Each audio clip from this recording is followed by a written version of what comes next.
कल हमने पहला पॉइंट क्या देखा था कि टीडीएस आपको डिडक्ट करना है at the time of payment और at the time of crediting to the vendor whichever is earlier. But कुछ ऐसे केसेस थे जहां पर आपको टीडीएस डिडक्ट करना होता है at the time of payment. तो पहला सैलरी का कॉम्बो था 192 192A, यहाँ पर आपको eight the time of payment TDS करना है, at the time of payment TDS deduct करना है। फिर था आपका लॉटरी वो विनिंग वाला 194B 194BB, ठीक है ना, यहाँ पर भी आपको पेमेंट के टाइम टीडीएस डिडक्ट करना है। उसके अलावा 3 सेक्शन थे 194DA 194LA और 194N, यहाँ पर आपको पेमेंट के टाइम टीडीएस डिडक्ट करना है। चलो उसके बाद जो दूसरा पॉइंट पड़ा था, मैंने आपको क्या बताया था कि जनरली टीडीएस जो आपको डिडक्ट करना होता है कोई भी पेमेंट हो, चाहे वो कमर्शियल नेचर का हो या पर्सनल नेचर का, आपको टीडीएस डिडक्ट करना पड़ेगा। लेकिन कुछ ऐसे केसेस है जहां पर इवन अगर वो प्रोफेशनल नेचर इवन अगर वो क्या बोलते हैं पर्सनल नेचर का है तो आपको टीडीएस काटने की जरूरत नहीं है। 194C और 194J। भाई सुन पा रहे हो क्या आप सभी मुझे? Are you there? फिर हमने क्या देखा था, टीडीएस में जो रेट्स होती है, मेरी आवाज आ रही है क्या तुमको? सुन पा रहे हो? तीसरा पॉइंट क्या था, टीडीएस की जो रेट्स होती है वो जनरली गिवन होती है, जो भी प्रिस्क्राइब रेट्स होती है, बट कुछ ऐसे केसेस है जहां पर स्लैब रेट ली जाती है। 192 194P और 195, यहां पर स्लैब रेट कंसीडर्ड की जाती है। चलो अब मेरा अगला क्वेश्चन है आप सभी से, 206AA क्या है? चलो जी मैं बता देता हूं, सेक्शन याद मत करो, बट मैं आपको बता देता हूं, रेट्स आप बताओगे। अगर आपने किसी को आप पेमेंट कर रहे हो और जो पेई है अगर उसने आपको पैन नंबर सबमिट नहीं किया तो बताओ क्या करोगे? बताओ क्या करोगे? जो पेई है अगर उस पेई ने आपको पैन नंबर सबमिट नहीं किया तो बताओ क्या करोगे? 206AA एप्लीकेबल हो जाएगा, बट क्या होगा 206AA के अंदर? बताओ। हाँ जी बताओ, 206AA में क्या होगा?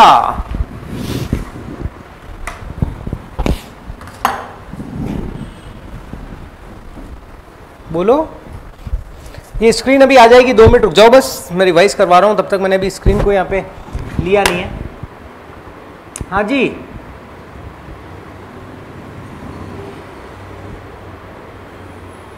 206AA भूल गए क्या? बताया था ना, अगर आप किसी को पेमेंट कर रहे हो तो क्या होगा, अगर उस पेई ने पैन नंबर सबमिट नहीं किया है तो जो भी प्रिस्क्राइब डेट है और 20% विच एवर इज हायर, उससे आपको टीडीएस डिडक्ट करना पड़ेगा। Very good.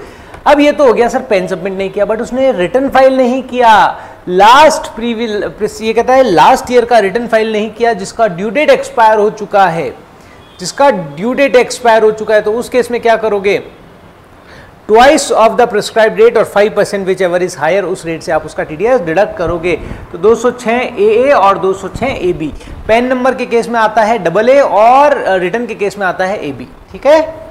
चलो जी, तो वहां पर हमेशा एक चीज ध्यान रखना, जो रिटर्न वाला केस है उसमें 2 चीजें हैं कि आपने प्रीवियस ईयर का रिटर्न फाइल नहीं किया हो जिसका ड्यू डेट एक्सपायर हो चुका है, प्लस आपका जो टीडीएस और टीसीएस है वो मोर देन 25,000 हो उस साल से कनेक्टेड, है ना, मोर देन 50,000 हो, ठीक है ना, for that particular previous year. तो उस केस में आपको उस केस में आपको जो टीडीएस काटना होगा एट द रेट ऑफ 5% और ट्वाइस द रेट, बस whichever is higher. 2 minute आप लगा ही रहा हूं मैं।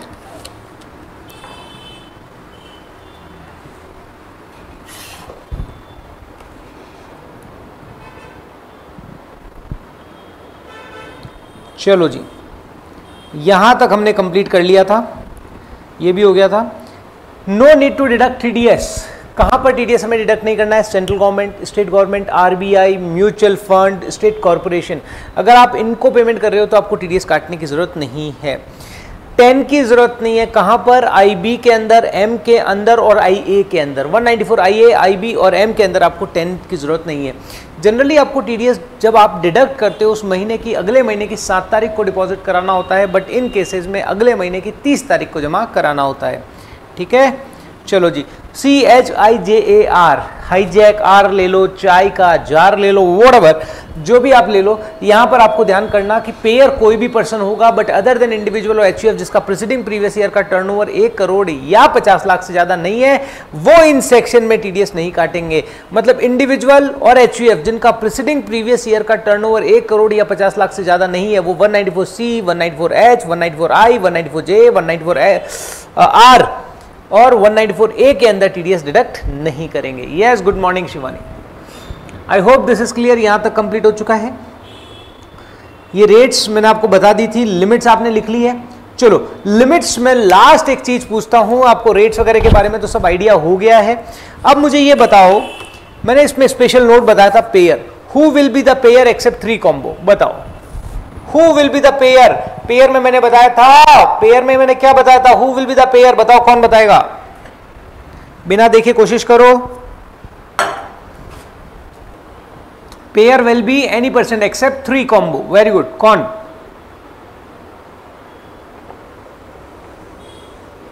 Pair will be any person, बिल्कुल ठीक है, एक्सेप्ट 3 कॉम्बो। कौन कौन से 3 कॉम्बो है बताओ?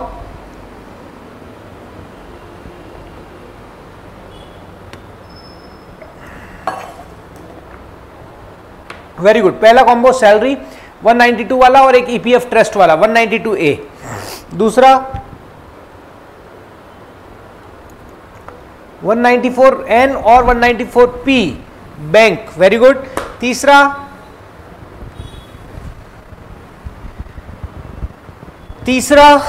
Very good, perfect perfect, 194 IB और 194 M।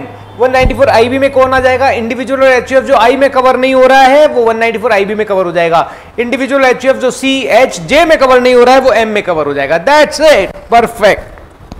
तो आपने पहला बिल्कुल सही बता दिया। अब now who will be the payee, now who will be the payee, बाकी कहां है? तो वापस चले गए थे क्या? आए नहीं थे, क्यों?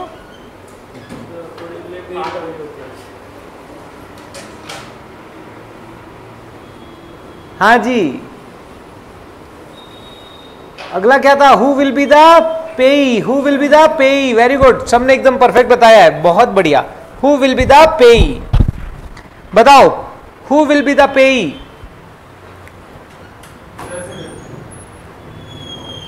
उसे पूछ लो ना ओमकार से। चालू हो गया?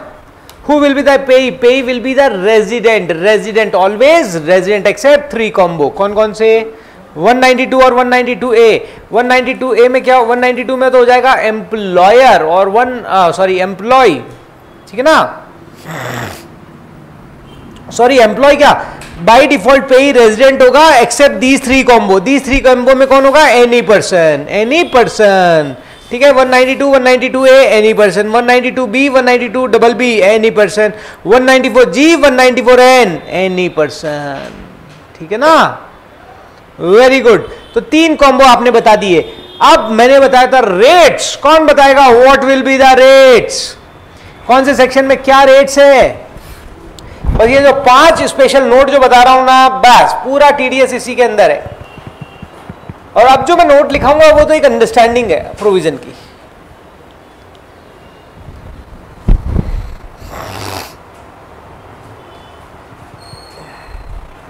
लिख लिया आपने नोट सीरीज के अंदर, वो नोटबुक में? कल आप दूसरी लाए थे ना शायद, है ना? ना ना, मैं हर्षिता, मैं वो बोल रहा हूं, rate of TDS, rates of TDS। कौन से सेक्शन में क्या रेट होगी? Rates of TDS।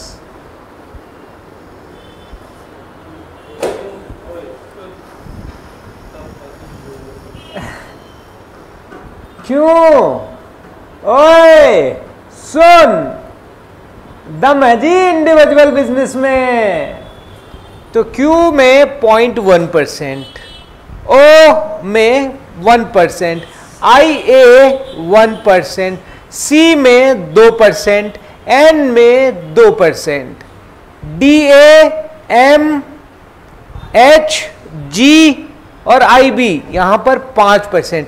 इसके अलावा सभी सेक्शन में 10% एक्सेप्ट फ्यू में एक तो आ गया आपका स्लैब रेट वाला 192, यहां पे स्लैब रेट और 194P यहां पे स्लैब रेट से लग जाएगी, 194B और डबल बी यहां 30% से लग जाएगी और 194E यहां पर 20% से लग जाएगी, बाकी सब जगह 10%।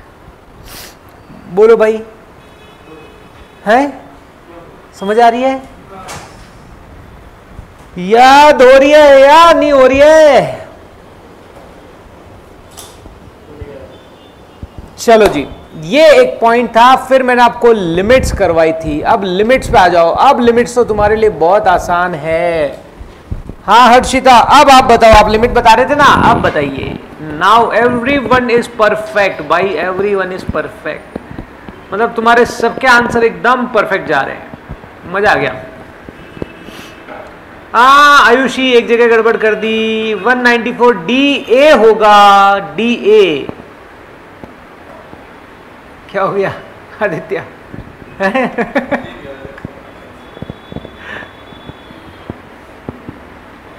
आयुषी 194 DA, ठीक है, वो गलती कर दी आपने, हो रही है। बताओ भाई, TDS ये खत्म ही हो गया आज तुम्हारे, ये समझो, मजा आया नहीं आया? चलो जी,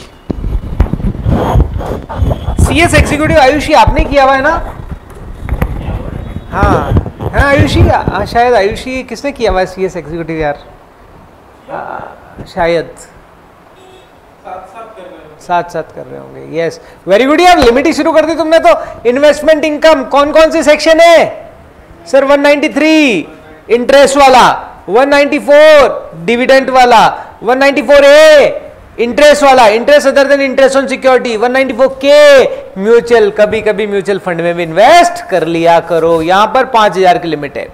फिर 5000 से ऊपर चलते हैं 10,000। कहां पर है 10,000 की लिमिट? विनिंग्स के अंदर 194B, 194BB। फिर 10,000 से थोड़ा आगे चलते हैं 15,000।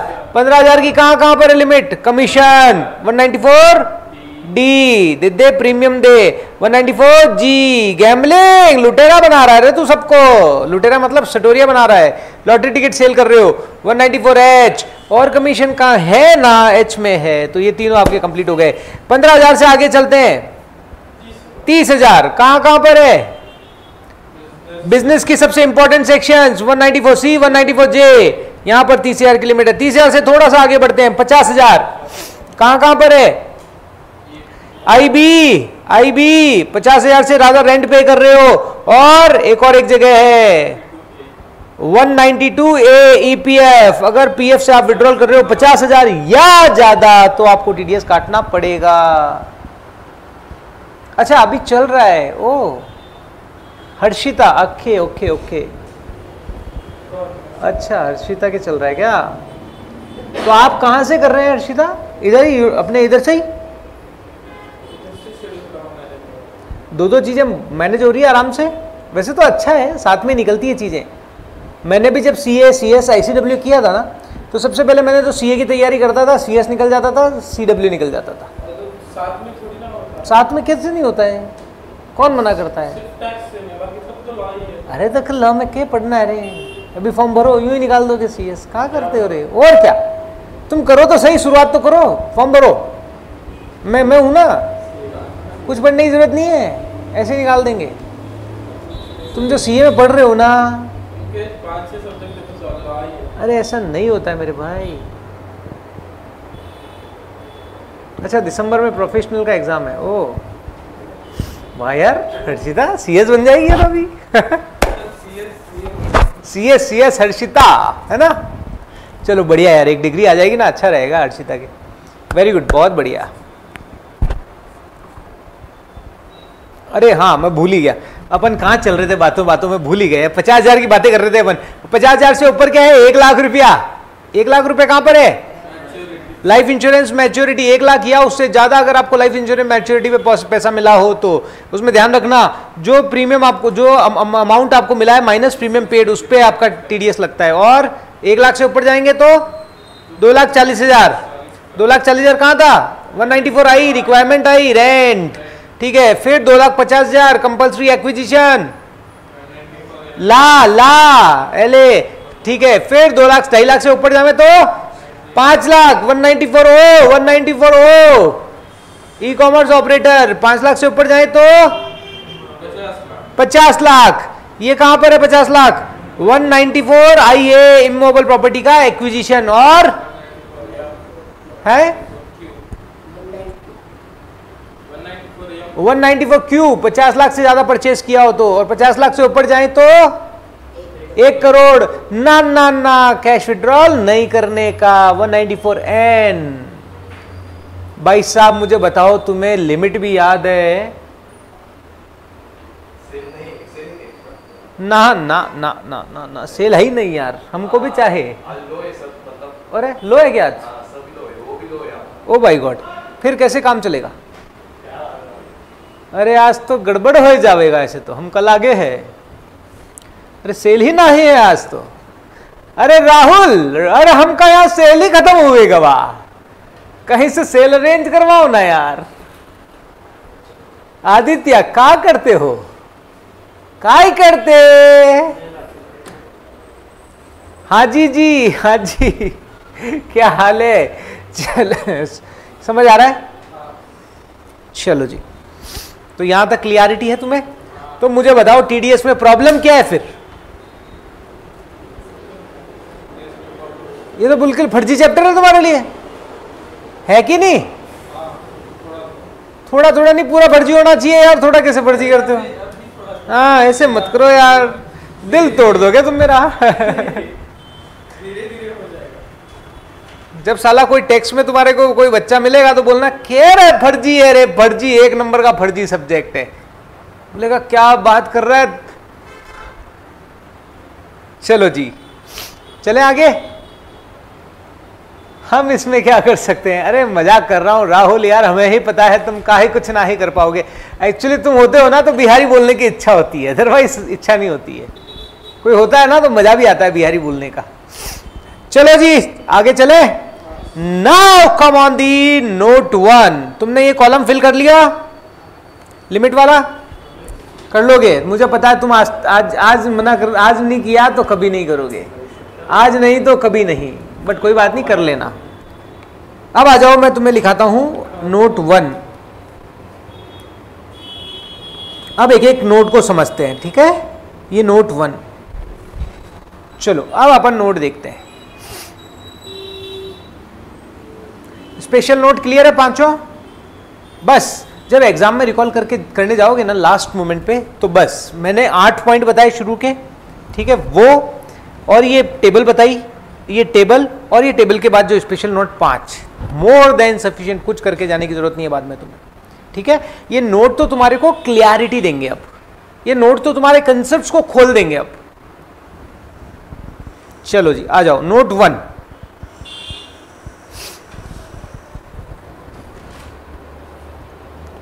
Note 1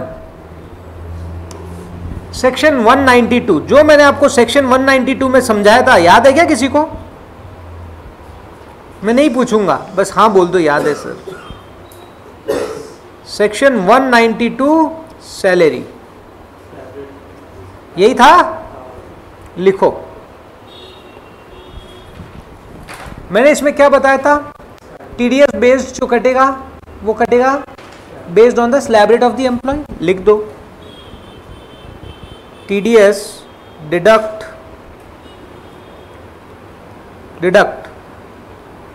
based on the slab rate of employ.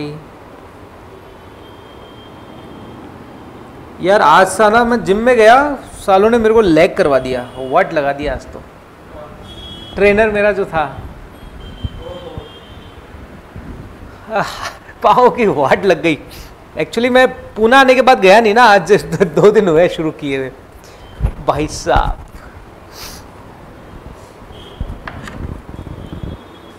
ये क्लियर है? एम्प्लॉयर कंसीडर्ड, मैंने आपको क्या बोला था, आपकी जो भी एस्टिमेटेड इनकम है, जो भी आपके डिडक्शंस हैं वो कंसीडर करेगा, ठीक है ना। सो एम्प्लॉयर, एम्प्लॉयर ER मतलब एम्प्लॉयर है ना, employer considered, employer considered estimated income, estimated income of assessee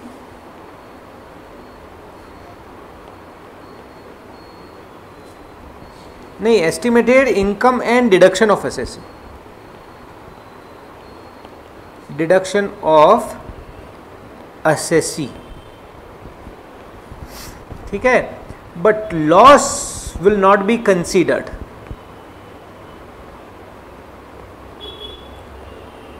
loss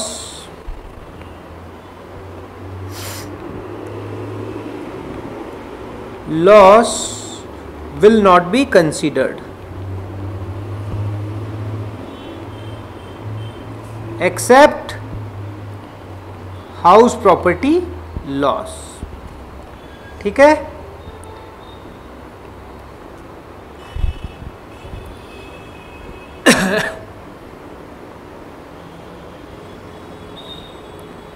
एक तुम्हें याद है मैंने पीजीबीपी में बताया था कि अगर एम्प्लॉयर एम्प्लॉय के लिए टैक्स पे करता है ऑन नॉन मॉनेटरी परक्यूजिट्स। अब देखो सुनना, अब सुनना, तुम्हें वो समझाता हूं, तुम शायद मेरे को यहाँ ज़्यादा अच्छे से कनेक्ट कर लोगे। मैंने तुम्हें बोला भी था, तुम्हें जब मैं बताऊंगा अब तुम बहुत बढ़िया कनेक्ट कर लोगे। हमारे राहुल को रिलायंस में जॉब मिल गई। राहुल का पैकेज क्या है पता है तुम्हें? 10 करोड़। हाँ 10 करोड़ ही था। कहा राहुल इतना बड़ा पैकेज हुई गवा, हमको पार्टी ना ही दिया आपने, अच्छा नहीं बात है, हमको पार्टी चाहिए। अब सबको चाहिए नहीं चाहिए? हाँ सबको पार्टी भिजवा दो। अब आप कैसे भिजवाओगे? पेटीएम करो पेटीएम करो चलो जी, तो राहुल का 10 करोड़ का पैकेज है और राहुल भाई बड़ा आदमी है। मुकेश भाई को बोलता है, मुकेश भाई आई वांट गाड़ी बंगला, ठीक है, आई वांट गाड़ी बंगला, ठीक है। तो मुकेश भाई बोलता है क्यों नहीं राहुल भाई, बिल्कुल भिजवाते हैं आपके लिए, गाड़ी बंगला अरेंज करते हैं।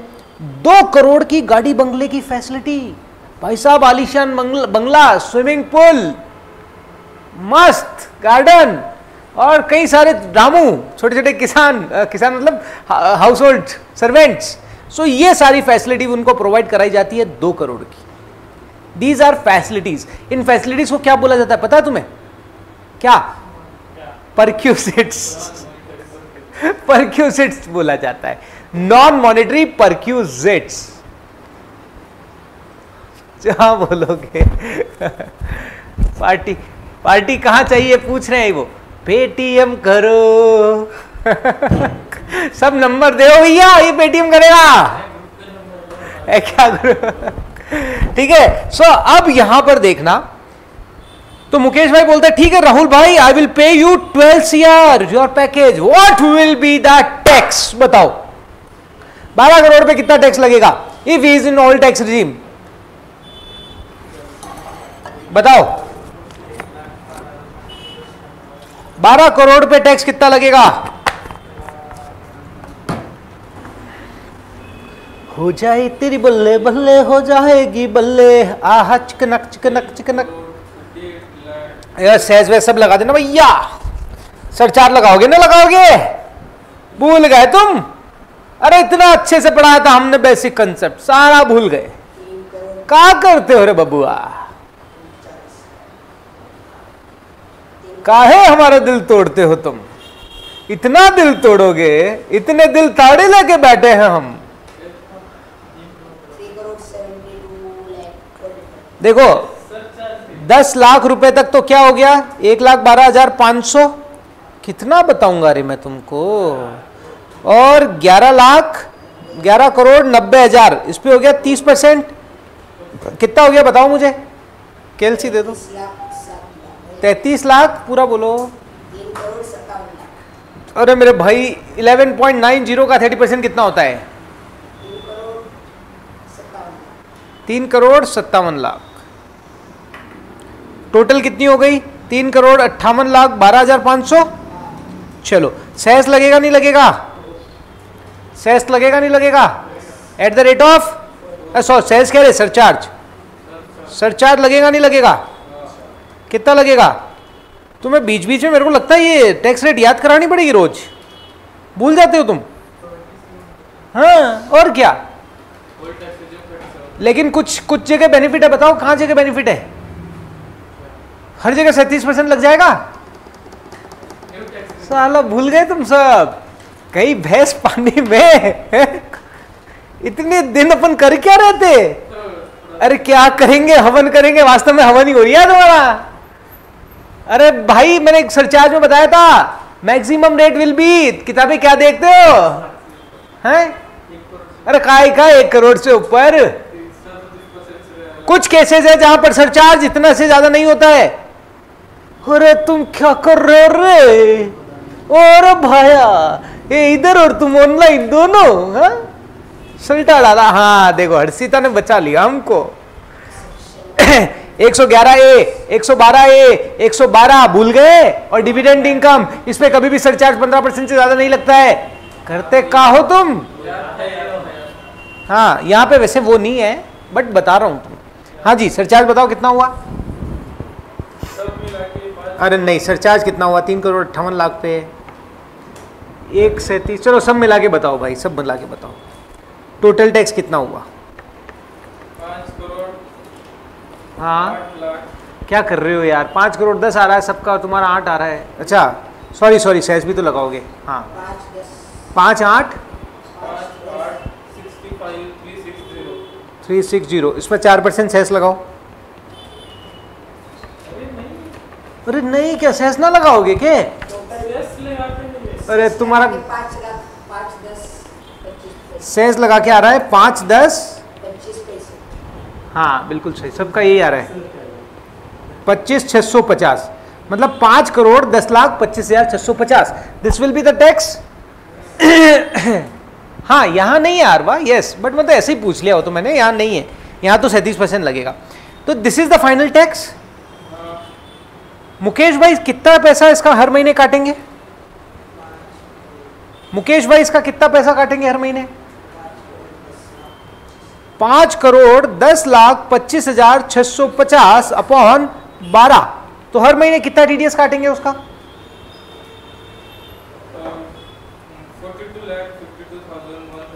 42,52,137 भाई साहब राहुल, लोगों का साला पैकेज नहीं होता उतना तुम्हारा टीडीएस कटता है रे। का आदमी है रे, का खा के पैदा हुए थे आप? 42 लाख लोगों का पैकेज नहीं होता है और साला तुम्हारा इतना टीडीएस कटता है। वाह, मतलब कितना कमाता होगा? बड़ा आदमी, बहुत बड़ा आदमी है राहुल, पंगा नहीं लेने का भाई इससे। हाँ समझ आ रही है ये चीज? इतना आपका टीडीएस काटेगा। राहुल मुकेश भाई के पास जाता है गुस्से में, मुकेश भाई, बोले क्या हो गया राहुल? मुकेश भाई इधर आओ इधर आओ इधर आओ।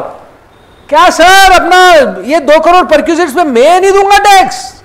आई am not going to pay any tax on this perquisites. कहीं रे नहीं देने का मेरे को वो उठा रहा है।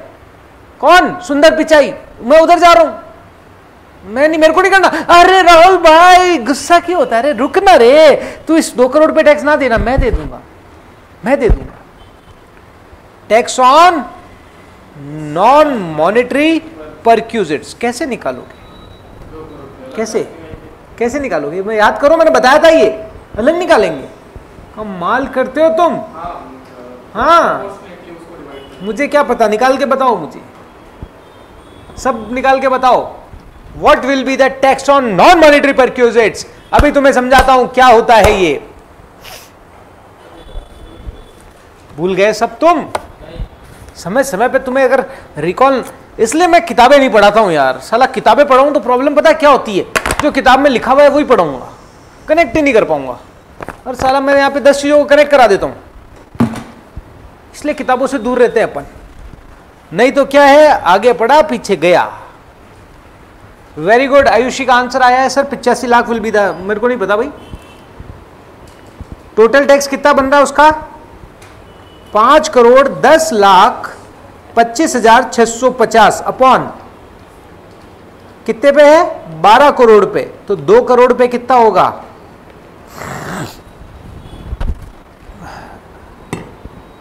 ऐसे निकालते हैं। क्या कर रहे हो, main value upon 12 crore into 2 crore. Yes Ayushi, perfect. Main value मतलब ये टोटल टैक्स कितना आया 12 करोड़ पे इंक्लूडिंग सेस, कितना 85 लाख 4,275। यस, तो this will be the tax on non monetary perquisites. ये कौन बियर करेगा, मुकेश भाई बियर करेंगे, मुकेश भाई बियर करेंगे, राइट। सो यहां पर अगर याद हो पीजीपीपी में मैंने बताया था, मुकेश भाई अपने पी&एल में आएंगे और पी&एल में लिखेंगे tax paid for Rahul on non monetary perquisites 85,4275। क्या ये खर्चा उसको अलाउड हो जाएगा, नहीं होगा। क्यों नहीं होगा अलाउड, क्योंकि ये राहुल के लिए एग्जेम्प्ट है, ये राहुल के लिए एग्जेम्प्ट है। तो जब ये राहुल के लिए टैक्सेबल नहीं हो रहा है तो आप खर्चे के रूप में फायदा नहीं ले सकते, राइट। ये मैंने आपको वहां पर पीजीबीपी में बताया था। तो उनको खर्चे का बेनिफिट नहीं मिलेगा। क्या राहुल के लिए टैक्स लगेगा, नहीं सर, ये राहुल के लिए एग्जेम्प्ट है अंडर सेक्शन 10, है ना, ये राहुल के लिए एग्जेम्प्ट है। समझ आ रहा है ये। So tax on non monetary perquisites, बस आपको ये समझाने के लिए मैंने इतना बनाया था ताकि आपको पता रहे होता कैसे है। अच्छा, एक राहुल को खास बात बताऊं क्या होगा, चलो बताता हूं, देखो राहुल के लिए ये एग्जेम्प्ट है, राहुल के लिए एग्जेम्प्ट है, बट राहुल के 26 AS में कितना टीडीएस दिखेगा पता है, ये पूरा दिखेगा, ये पूरा। राहुल का टैक्स इतना नहीं कट रहा है, 85 लाख तो कौन पे कर रहा है, मुकेश भाई पे कर रहा है, लेकिन फिर भी राहुल को इसका बेनिफिट मिल जाएगा क्योंकि ये उसके पेन के अगेंस्ट डिडक्ट हुआ है, तो उसका बेनिफिट उसको मिल जाएगा। मतलब राहुल के लिए बल्ले बल्ले हो गई यहां पे, समझ आया। मतलब टैक्स पे नहीं किया फिर भी उसका बेनिफिट ले लिया, टैक्स पे नहीं किया फिर भी उसका बेनिफिट ले लिया। समझ आ रहा है, चलो जी, ये समझ आया क्या।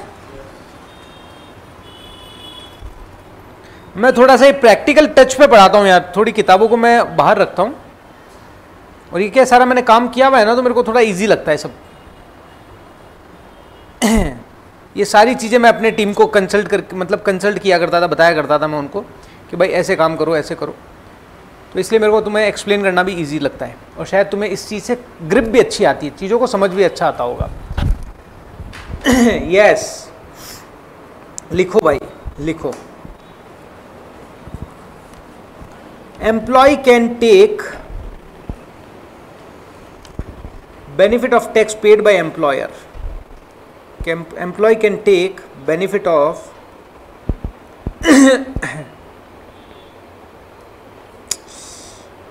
take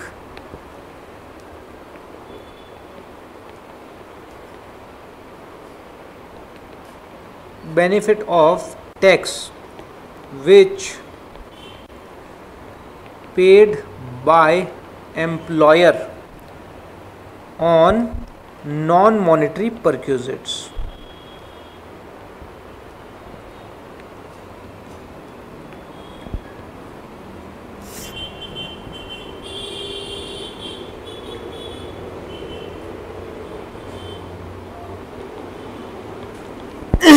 नॉन मॉनेटरी परक्यूजिट्स, ठीक है ना।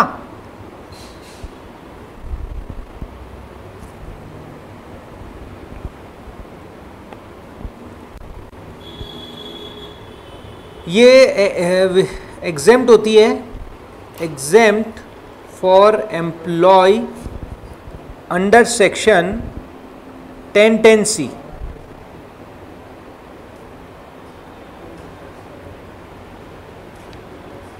टेन 10CC, इसमें ये एग्जेम्प्ट होती है, ठीक है ना। So employ can take benefit of tax, इस टैक्स का बेनिफिट ले सकता है। ये समझ आ रहा है क्या लाइन, या थोड़ी सी ढंग से लिखूं। Employee can take benefit of tax even which paid by employer on non monetary perquisites. ये समझ आ रही है कि लाइन, या नहीं आ रही है, ये लाइन समझ आ रही है। कि एम्प्लॉय उस टैक्स का बेनिफिट ले सकता है जो एम्प्लॉयर ने पे किया है उसके बिहाफ पे। समझ आ रहा है ना? चलो, डाउट लगे तो प्लीज बोलना। सो ये नोट 1 आपका कंप्लीट हो गया। Now come on the note 2।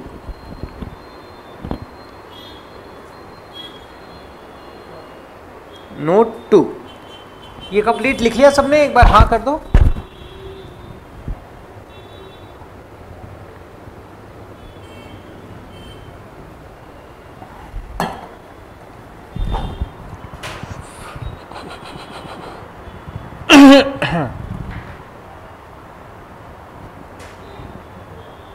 हाँ, जब वो कंपटीशन होता है ना तो ये उसके लिए एग्जेम्प्ट होती है। ठीक है, तो क्या होता है जब उसका टोटल टैक्स निकलेगा तो ये उसमें से सेट ऑफ हो जाएगा, उसके बेनिफिट मिल जाएगा कि भैया तेरे भी आप पे एम्प्लॉयर ने पे कर दिया है तो बस तेरे को बेनिफिट मिल जाएगा। मतलब अपन बोलते हैं ना टीडीएस, एडवांस टैक्स, तो एज ए टीडीएस इसका बेनिफिट उसको मिल जाएगा।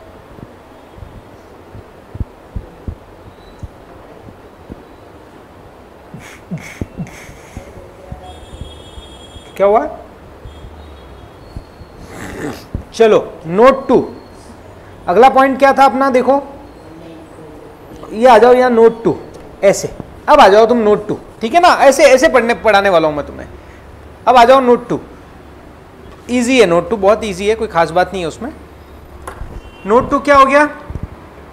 सेक्शन 192A ईपीएफ है ना, EPF, withdrawal of PF if taxable.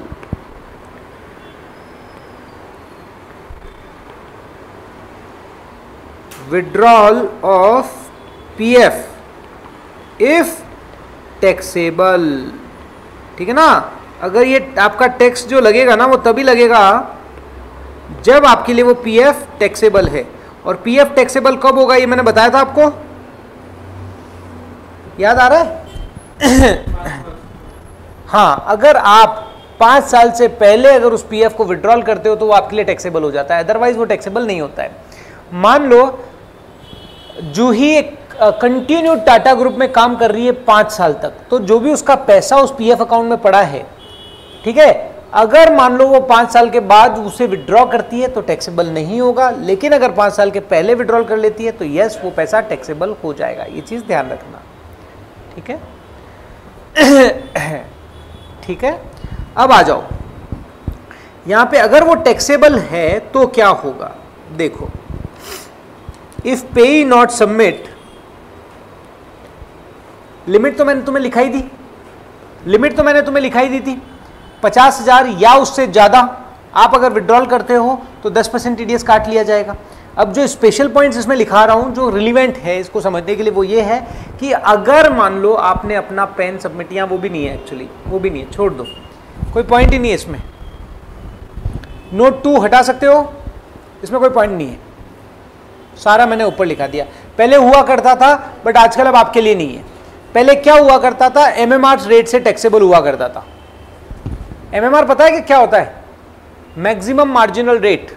आजकल तुम्हारे लिए वो है ही नहीं। हटा दो इसको, नोट को रहने दो, चलो रहने दो। नो एनी एडिशनल पॉइंट लिखा हुआ है ना वो तो यार, लिमिट में लिखा हुआ है ना। है देखो यहां मैं वो पॉइंट लिखा रहा हूं जो मैंने तुम्हें उस टेबल में या स्पेशल पॉइंट में कवर नहीं करवाए, है ना? बस यहां वो पॉइंट लिखा रहा हूं, ठीक है? तो नो एनी एडिशनल पॉइंट। तुम्हें ध्यान रहे, इसमें पहले हुआ करता था आजकल नहीं है, पहले हुआ करता था आजकल नहीं है। चलो जी आ जाओ नोट 3 में।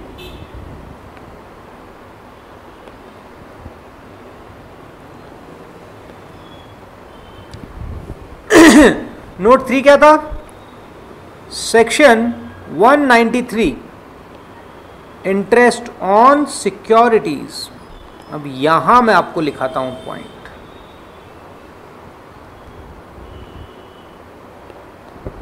इंटरेस्ट ऑन सिक्योरिटीज, और वो 193 जो टेबल है वहां नोट नंबर 3 लिख देना, ठीक है? हाँ 5 साल की लिमिट है, 5 साल की लिमिट है। हाँ आप लिख सकते हो भले ही, नहीं, इधर कोई लिखने की जरूरत नहीं, इतना कोई तुम्हें वहाँ क्वेश्चन में देंगे थोड़ी यार, बट आपके हिसाब से आप रिमार्क लिखना चाहो तो लिख सकते हो। मैंने अब आपको क्या बताया था कि अगर आप इंटरेस्ट पे करते हो कोई भी, अगर आपने मान लो इन्वेस्टमेंट किया इंटरेस्ट ऑन सिक्योरिटीज में, मैंने आपको क्या बताया था कि आपने क्या कर रखा है, डिबेंचर्स में, बॉन्ड्स में, गवर्नमेंट सिक्योरिटीज में आपने क्या कर रखा है, इन्वेस्टमेंट कर रखा है।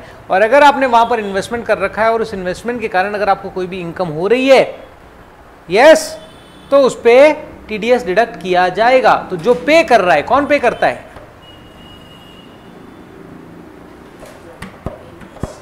इंटरेस्ट कौन पे करता है, इंटरेस्ट ऑन सिक्योरिटीज कौन पे करेगा, जिसने सिक्योरिटी इशू करी है, जिसने सिक्योरिटी इशू करी है, डिबेंचर इशू किया है, जिसने बॉन्ड्स इशू किया है, जिसने गवर्नमेंट सिक्योरिटीज इशू की है, वो पे करेगा। तो जब भी वो आपको इंटरेस्ट पे करेगा वो आपका टीडीएस डिडक्ट करेगा, लेकिन कुछ केस में आपको टीडीएस काटने की जरूरत नहीं है, no need to deduct TDS, ये ध्यान रखना है बस। In following cases, in following cases, पहला,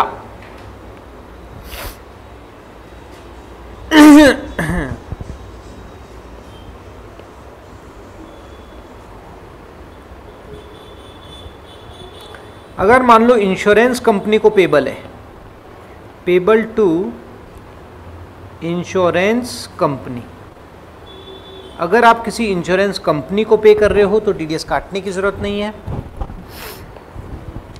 ठीक है।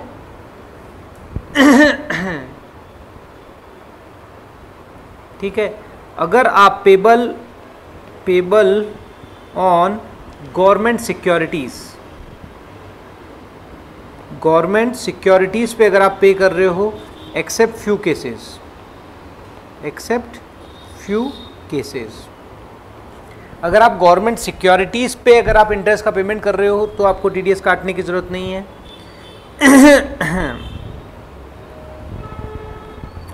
Payable on bonds of Indian railway finance corporation limited, ये जो है ना IRFCL, जब मैं कैपिटल गेन कराऊंगा ना तब तुम्हें और अच्छे से समझ आएगा कि ये होता क्या है IRFCL, और पावर फाइनेंस कॉरपोरेशन लिमिटेड, जो मैं तुम्हें बताऊंगा सेक्शन 54 EC में, सेक्शन 54 EC।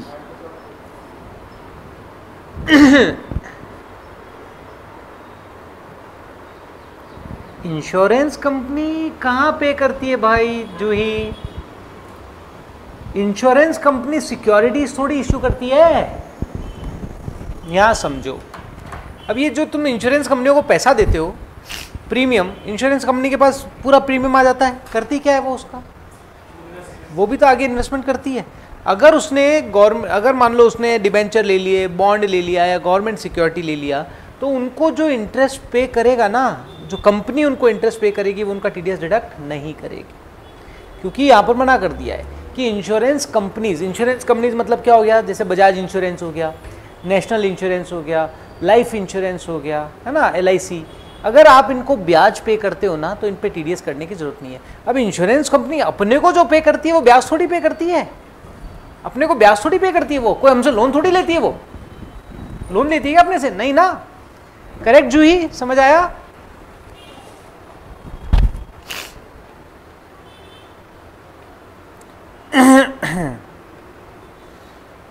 और payable on debentures,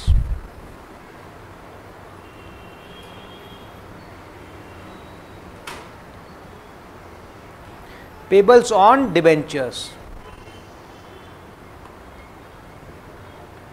if debentures issued by public company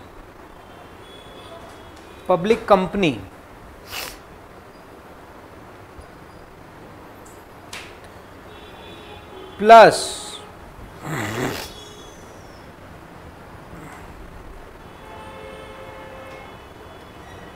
payable to individual or HUF plus if debenture issued by public company payable to individual और HUF plus payment जो हो रहा है, payment up to 5,000 plus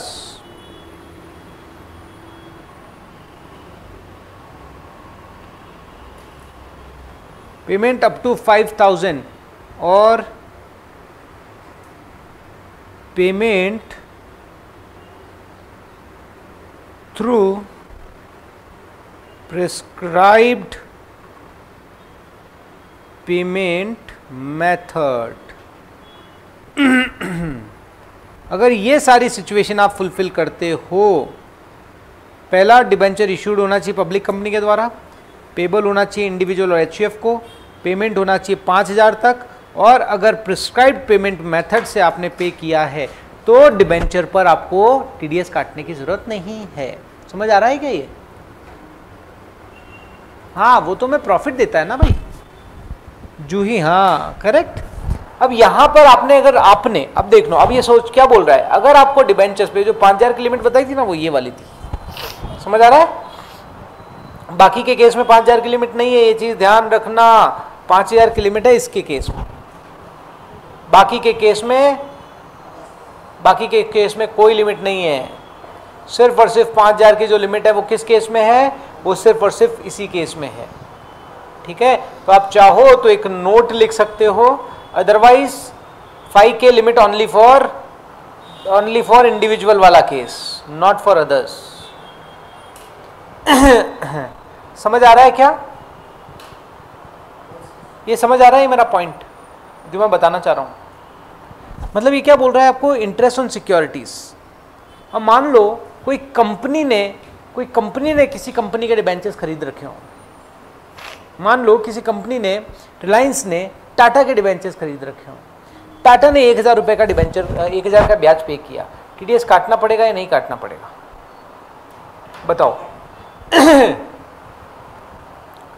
TDS काटना पड़ेगा या नहीं काटना पड़ेगा? बताओ। काटना पड़ेगा, क्योंकि ये जो 5,000 की लिमिट है ना, वो ओनली किसके लिए? इंडिविजुअल और HUF के लिए। ठीक है ना, इंडिविजुअल और HUF के लिए, कंफ्यूज मत हो जाना।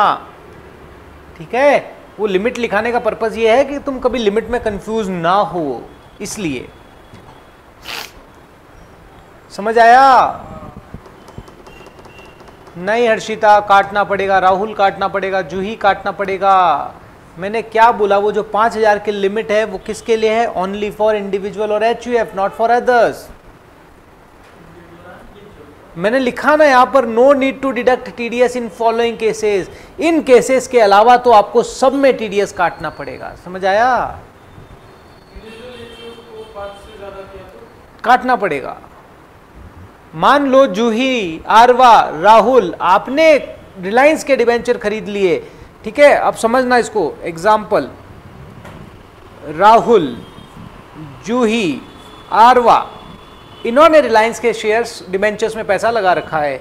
राहुल को मिलता है 10,000 का इंटरेस्ट, जूही को मिलता है 3,000 का इंटरेस्ट, और आरवा को मिलता है 6,000 का इंटरेस्ट। बताओ कहां पर TDS डिडक्ट होगा? यहां पर TDS डिडक्ट होगा, यहां पर नहीं होगा, यहां पर होगा। अब किसी प्राइवेट कंपनी ने डिबेंचर इश्यू किया और 4,000 का डिविडेंड दिया, TDS डिडक्ट होगा या नहीं होगा? होगा। पब्लिक कंपनी होनी चाहिए। ठीक है, इंडिविजुअल HUF होना चाहिए, पेमेंट अप टू 5,000। ठीक है, समझ आया क्या? ये जो केसेस मैंने लिखा है ना, बस इन्हीं केसेस में आपको TDS डिडक्ट नहीं करना है, बाकी सभी केसेस में TDS डिडक्ट करना है। समझ आ रहा है क्या यार? तो 5,000 की लिमिट लिखाने का पर्पस पता है क्या है? कि बाद में कभी फ्यूचर में तुम्हारे पास ये क्वेश्चन आए ना कि इंडिविजुअल को पेमेंट किया, अब वहां अपन लिमिट ही याद नहीं रहती है, क्या लिमिट है, वो 5,000 की लिमिट से तुम्हें याद आ जाएगा 5,000 की लिमिट है। समझ आया? इसलिए लिखाया मैंने तुम्हें। बट अब जो मैं पॉइंट लिखा रहा हूं, दीज आर द रिलेवेंट। ठीक है ना, वो तुम्हारे एकदम क्लियर में होने चाहिए। अगर इंटरेस्ट ऑन सिक्योरिटीज मिल रहा है तो इन फॉलोइंग केसेस में आपको टीडीएस काटने की जरूरत नहीं है, बाकी हर केस में आपको टीडीएस काटना पड़ेगा, ये चीज ध्यान रखना। सही है जी, हुकुम। चलो आगे चलो।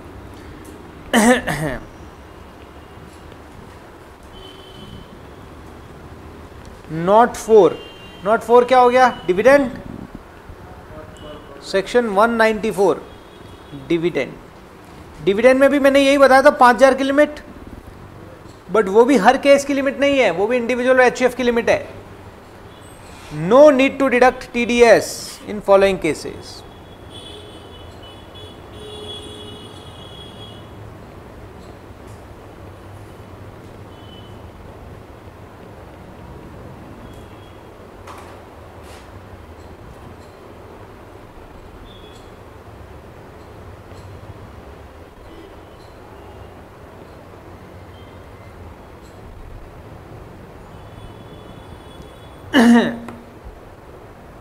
पेबल टू इंश्योरेंस कंपनी, यहां पे भी अगर आप इंश्योरेंस कंपनी को इंटरेस्ट देते हो तो यहां ऊपर मना कर दिया है, आपको टीडीएस काटने की जरूरत नहीं है। अगर आप डिविडेंड देते हो इंश्योरेंस कंपनी को तो भी टीडीएस काटने की जरूरत नहीं है। ठीक है, समझ आ रहा है? बाउंसर जा रहा है? आ रहा है? Payable by special purpose vehicle. Special purpose vehicle, अब ये क्या होता है ये मैं तुम्हें बाद में समझाऊंगा, अभी तुम्हारे लिए वैसे इसका कोई रिलेवेंस नहीं है, लेकिन यस बाद में समझाऊंगा। टू बिजनेस ट्रस्ट, तो इसे लिख लो बस, ज़्यादा लोड लेने की इसमें ज़रूरत नहीं है तुम्हें।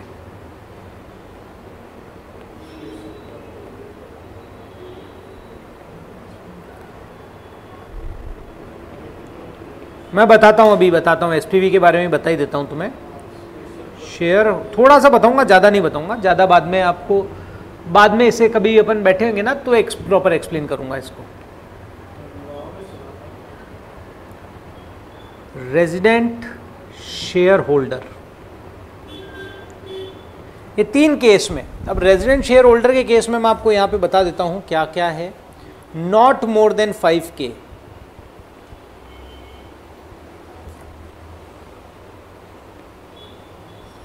$5K से ज़्यादा नहीं होना चाहिए, and dividend should be paid through prescribe payment method.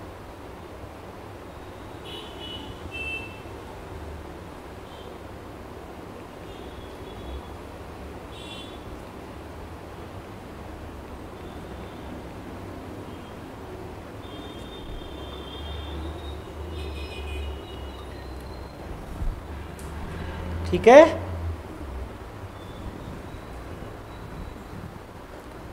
तो यहां पर 194 में आपको टीडीएस काटने की कब जरूरत नहीं है? पहला, अगर आप इंश्योरेंस कंपनी को दे रहे हो, अगर आप एसपीवी अगर बिजनेस ट्रस्ट को दे रही है, राइट, और अगर आप शेयर होल्डर को पे कर रहे हो। शेयर होल्डर के केस में लिमिट क्या है? 5000। ठीक है ना, शेयर होल्डर के केस में लिमिट है 5000। ठीक है ना ये वाली बात? इसमें शेयर होल्डर ध्यान रखना, share holder share holder share holder, बाकी मैंने कुछ भी नहीं बोला है। तो जो उस कंपनी का शेयर होल्डर है, अगर वो उसको 5000 रुपए से ज्यादा डिविडेंड देंगे तो टीडीएस काटना है, अदरवाइज नहीं काटना है। शेयर होल्डर कौन होना चाहिए? रेजिडेंट। ठीक है, तो इन 3 केसेस में आपको टीडीएस नहीं काटना है।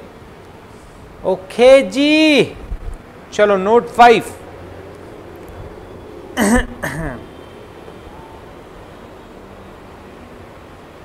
नोट 5, तो अपन ने 194 हो गया, अब 194A, ये थोड़ा सा तुम्हारे लिए बड़ा नोट है बस।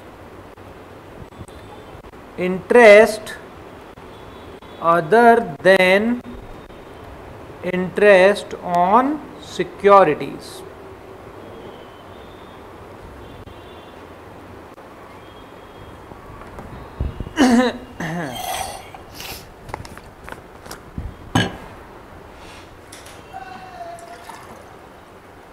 इसके बाद तो सारे छोटे छोटे हैं, बस यही एक बड़ा है 194A, बाकी तो सारे फटाफट हो जाएंगे, मतलब फिर तो कोई खास लोड वाला मामला नहीं है।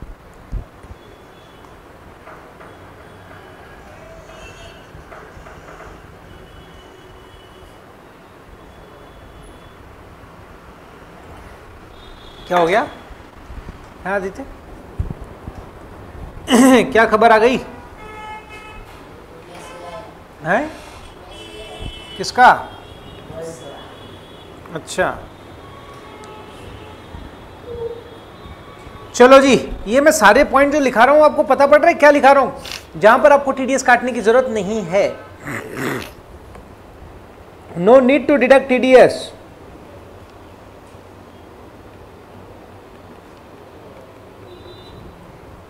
If payment of interest,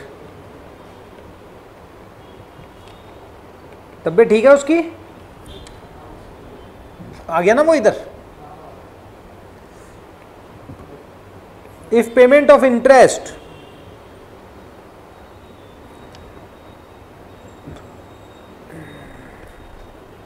less than 5,000, बताया था मैंने, 40K ऑब्लिक 50K, 50K किसके लिए है? 50K, रुको रुको रुको रुको रुको, 40K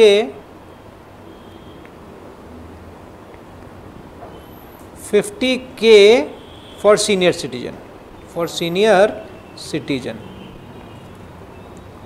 ठीक है क्या? 40K जनरल है और 50K फॉर सीनियर सिटीजन। रुको इसको कैसे लिखाऊं ताकि तुम्हें कंफ्यूजन ना हो। 40K ऑब्लिक 50K, ठीक है, 50K के नीचे लिख लो सीनियर सिटीजन, सीनियर सिटीजन, ठीक है, ये इजी हो जाएगा तुम्हारे लिए। 40K और 50K in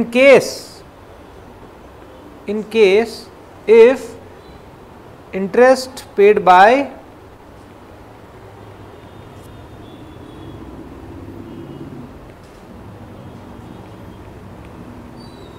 बैंक, ठीक है, अगर बैंक के द्वारा इंटरेस्ट किया जा रहा है, बैंक इंक्लूडिंग बैंक में इंक्लूडिंग पोस्ट ऑफिस और कोऑपरेटिव सोसाइटी बैंक वाले भी आ जाते हैं, कोऑपरेटिव सोसाइटी वाले जो बैंक है वो भी इसमें आ जाते हैं, ठीक है यार। इसको थोड़ा सा सही लिख दूं ना तो इजी हो जाएगा। साला कैसे लिखूं? रुकना एक मिनट यार, थोड़ा सा तुम तुम्हारे हिसाब से लिख लो, मैं इसे थोड़ा सा सेट कर रहा हूँ। 40K 50K bank including post office oblique cooperative society. यहाँ 50K में यहाँ लिख देता हूँ, इफ 50K लिख लिया तुमने, सही कर लिया, सेट कर लिया। 50K में मैं ये यहाँ स्टार मार्क करके लिख देता हूँ फॉर सीनियर सिटीजन, ऊपर लिख देता हूँ सीनियर सिटीजन, ठीक है ना। चलो ठीक है, चलो दूसरा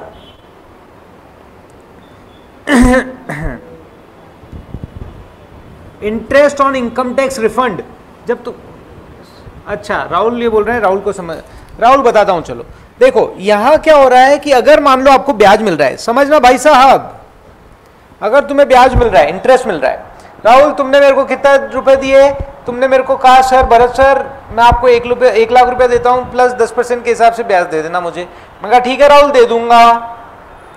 बताओ राहुल मैं आपको कितना ब्याज दूंगा? 1000, 10,000 रुपये साल का ब्याज दूंगा, 1 लाख का 10% 10,000 साल का ब्याज दूंगा। तो अब देखो मैं राहुल को ब्याज क्या दूंगा, मैं भरत रुनीवाल राहुल को ब्याज देगा, क्या एंट्री करेंगे Bharat Runiwal? Interest expenses to Rahul, interest expenses कितना? 10,000, राहुल 10,000, सही है? नो, मुझे यहां पर राहुल का 1,000 रुपए से टीडीएस भी डिडक्ट करना पड़ेगा, क्योंकि मैं जो पेमेंट कर रहा हूं राहुल को वो 5,000 रुपए से ज्यादा है। समझ आ रहा है? वो 5,000 रुपए से ज्यादा है। अगर मैं उसको 5,000 का ही पेमेंट दे रहा होता तो टीडीएस की जरूरत नहीं होती। मैं राहुल को 5,000 से ज़्यादा दे रहा हूँ तो मुझे टीडीएस डिडक्ट करना पड़ेगा, बट यही पेमेंट अगर बैंक के द्वारा राहुल को दिया जाता तो 5,000 की लिमिट नहीं 40,000 की लिमिट देखी जाती। I hope this is clear. ये मैं लिखाऊं, चलो इसमें लिखो 40K 50K लिमिट। मैं इसको पूरा काट के ढंग से लिखता हूं ताकि तुम्हारा जो कंफ्यूजन है वो ना रहे। देखो 40K 50K limit in case of interest payment, interest paid by bank. तुमने लिख लिया क्या? लिख लिया तो भी बढ़िया बात है, नहीं लिख लिया तो भी कोई बात नहीं, मैं इसे थोड़ा सा चेंज करा रहा हूं ताकि ये जो राहुल को कंफ्यूजन आया वो किसी और को ना आए। Instead of 5K will check 40K oblique 50K if such interest paid or payable by bank, post office or cooperative society। I hope this is clear। अब इसका एक छोटा सा रिमार्क आपके यहाँ लिख देता हूँ ताकि वो कंफ्यूजन भी आपको खत्म हो जाएगा। 50K यहाँ स्टार लगाया था ना मैंने, 50K in case of senior citizen only, senior citizen only. अब तुम्हारा कंफ्यूजन बिल्कुल खत्म। यस राहुल, ये लाइन मैंने चेंज करी क्योंकि मुझे लगा कि शायद कंफ्यूजन क्रिएट हो रहा है, so that's why I have change this line. Okay चलो आगे चलते हैं। Interest on income tax refund, income tax refund, अगर आपका इनकम टैक्स रिफंड पे अगर आपका कोई इंटरेस्ट आता है तो डिपार्टमेंट कभी भी उस पर टीडीएस नहीं काटेगा। ठीक है, डिपार्टमेंट कभी भी उस पर टीडीएस नहीं काटेगा, ये चीज ध्यान रखना। इंटरेस्ट ऑन है इतना, ठीक है, ये वाला बस सिर्फ पढ़ के रखना, याद मत करना। बाकी ये सब ये जो बता रहा हूँ ना पढ़े हुए होने चाहिए। मैं इसलिए तो बोला तुम्हें ज़्यादा लोड लेने की जरूरत नहीं, ये सिर्फ पढ़े हुए होने चाहिए। एग्जाम टाइम में जाओगे ना तो ये यहाँ तक 7 पन्ने ही रिलेवेंट है, ये सिर्फ एक बार पढ़े हुए होने चाहिए। जब एग्जाम में रिकॉल करने जाओगे तब इनको मत पढ़ने बैठ जाना वापस, ये शुरू के 7 पन्ने मोर देन सफिशिएंट, क्योंकि ये एक बार पढ़े हुए है ना दिमाग में आ जाएंगे, टेंशन मत लो इसकी। और इसमें से कोई यूँ उठा के नहीं देते हैं, इतने ज़्यादा रिलेवेंट नहीं है। जो उठा के देंगे वहाँ मैं तुम्हें तैयार कर दूंगा, तुम्हें ज़्यादा सोचने की जरूरत नहीं है। Interest on income tax refund हो गया, फिर आ गया ये क्या है, अपन को करना सब कुछ है, छोड़ना कुछ भी नहीं है, इसलिए मैं हर चीज़ लिखा रहा हूँ, बट नॉट, ऐसा कोई टेंशन लेने की जरूरत नहीं, इट्स नॉट ज़्यादा relevant. Interest on compensation, interest on compensation awarded by motor accidental claim tribunal,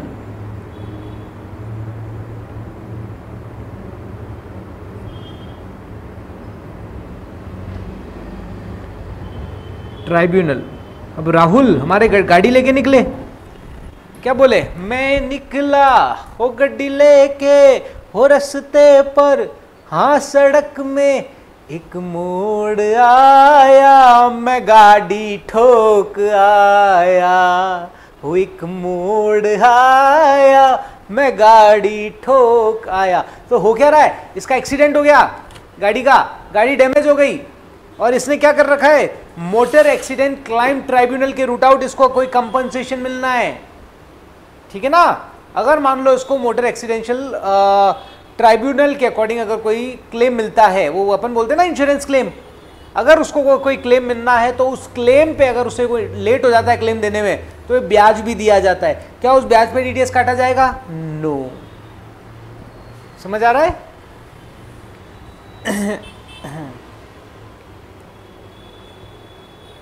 चलो जी, इंटरेस्ट पेबल टू बैंक,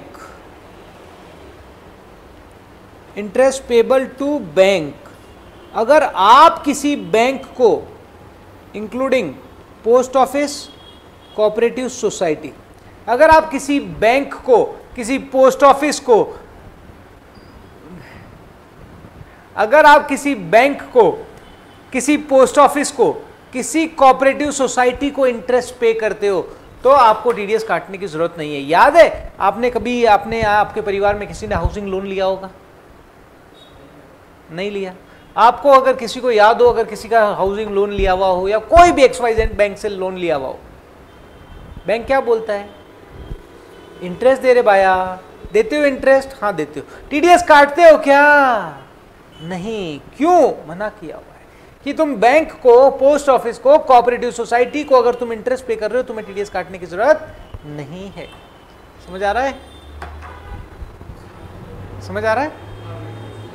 आप पूछो अगर घर पे, आपके नहीं, आप बाकी सभी को बोल रहा हूं, आप पूछो घर पे किसी ना किसी का हाउसिंग लोन चल रहा होगा तो वो ब्याज पे करते हैं क्या? उस पे इंटरेस्ट पे करते हैं क्या? इंटरेस्ट पे करते हैं, हाँ। बट टीडीएस काटते हैं क्या? नहीं काटते हैं। टीडीएस काटते हैं क्या? नहीं काटते हैं। क्या हो गया? क्या? तेज बोलो ना, बताओ बताओ क्या है? अरे हंदी पाया मेरे, ये तो समझे मैं मराठी का फ्लुएंट आदमी हूँ ना ही रे, इतना नहीं आता रे अपन को। बोलो।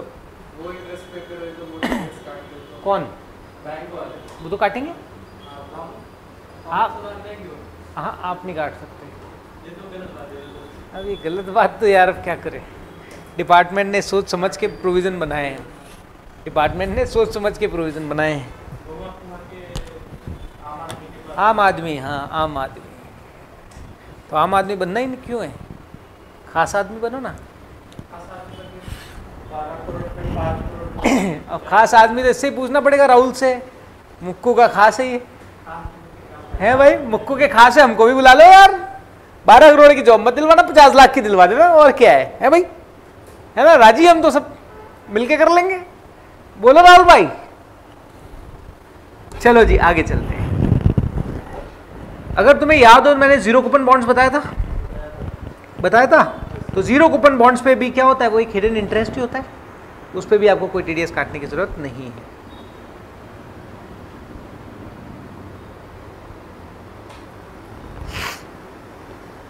सब नॉर्मल है यार, कोई लोड लेने की जरूरत नहीं, बस एक बार पढ़ने की जरूरत है, दैट्स इट। सर एक डिविडेंड वाला पॉइंट में डाउट था, वहाँ पे एप्लीकेबल है, शेयर होल्डर को अलग से मेंशन क्यों किया है?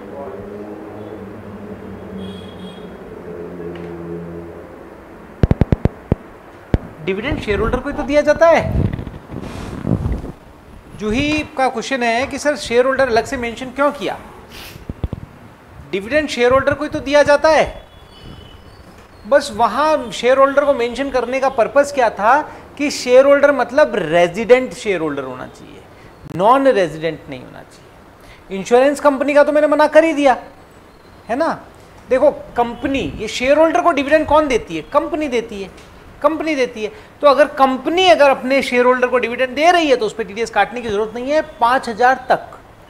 अब जो एक ऊपर मैंने दूसरा पॉइंट बताया था कि इंश्योरेंस वालों को दे रहे, इंश्योरेंस वालों को कोई भी दो, कंपनी भी दे सकती है, राइट। और अगर आपको म्यूचुअल फंड्स की यूनिट्स पे भी डिविडेंड मिलता है, राइट, ये सब जो डिविडेंड मिलते हैं वो तो खैर म्यूचुअल फंड का तो आपका उधर आ जाएगा, कोई खास बात है नहीं इधर।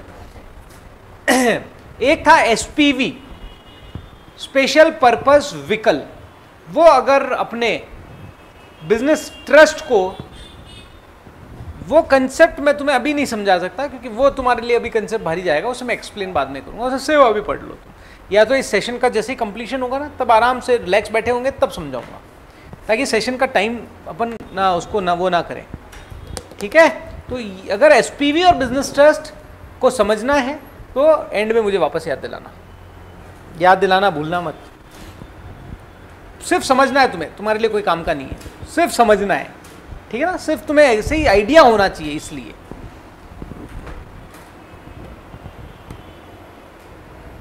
हाँ। तो 5,05,000 वाली लिमिट सिर्फ इसी केस में है और कहीं पे भी नहीं है। 5,000 से ऊपर अगर तुम टीडीएस वो पेमेंट करोगे, यस टीडीएस काटना पड़ेगा। फिर आता है पार्टनर्स भी, तो यार पार्टनरशिप फॉर्म में देखा था अपन ने, पार्टनरशिप फॉर्म भी पार्टनर को क्या देती है? ब्याज। तो उस पर भी टीडीएस काटना है क्या? नहीं काटना है। Interest paid by partnership firm to partner. ध्यान रखना, इस पे भी कोई टीडीएस काटने की जरूरत नहीं है।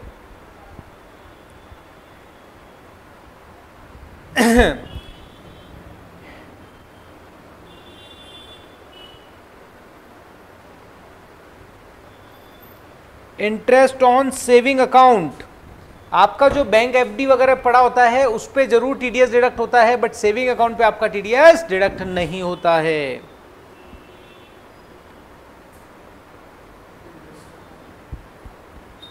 फिर आता है इंटरेस्ट बाय इंश्योरर।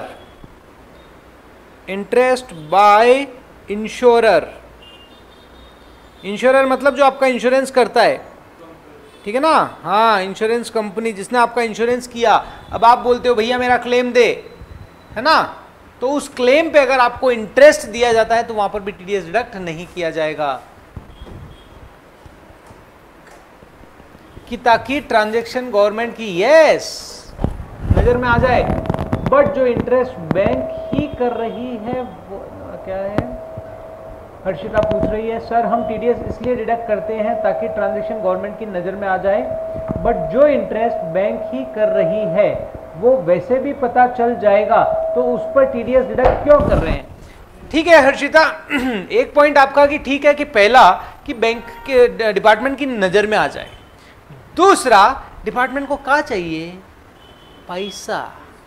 पैसा डिपार्टमेंट को क्या चाहिए, पैसा। कैसे आएगा पैसा, या तो तुमसे एडवांस टैक्स मंगा लेवे या ये सुतमान कर लेवे, ठीक है ना। तो यहां डिपार्टमेंट को मैंने क्या बोला था, डिपार्टमेंट बोलता है ना प्रीवियस ईयर की इनकम पे असेसमेंट ईयर में टैक्स लेंगे, साला प्रीवियस ईयर की इनकम में प्रीवियस ईयर में ले लेते हैं वो तो टैक्स, है ना। तो इसीलिए उन्होंने ये प्रोविजन बना रखे हैं, एक तो एडवांस टैक्स का प्रोविजन और एक टीडीएस का प्रोविजन है, जहां डिपार्टमेंट आपसे प्रीवियस ईयर की इनकम पे प्रीवियस ईयर में ही टैक्स कलेक्ट कर लेता है, एक प्रकार से आपको बताता भी नहीं है, कलेक्ट कर लेता है। समझ आ रहा है, दैट्स द रीजन। ये तुम्हारे लिए थोड़ा सा ये वाला अभी मैं जो लिखा रहा हूं ये सब, इनको ज्यादा लोड मत लो, रिलैक्स होके करो, इसके बाद में बिल्कुल भी कोई लोड वाला मामला ही नहीं है, सिर्फ पढ़ लो इनको, रिलैक्स चिल। बस यही है एक थोड़ा सा 194A बड़ा, उसके बाद में कुछ भी नहीं है, बिल्कुल आसान है। बाकी तो अब इसमें भी याद करने की जरूरत नहीं है तुम्हें, मैं याद करने को बोलूंगा भी नहीं। अब आता है इंटरेस्ट बाय कोऑपरेटिव सोसाइटी। अगर मान लो कोऑपरेटिव सोसाइटी इंटरेस्ट पे कर रही है, कोऑपरेटिव सोसाइटी, ठीक है, किसको पे कर रही है इंटरेस्ट, यहां समझना। कोऑपरेटिव सोसाइटी अगर इंटरेस्ट का पेमेंट कर रही है, पहला कोऑपरेटिव सोसाइटी को, जो नॉट बैंक, जो बैंक नहीं है।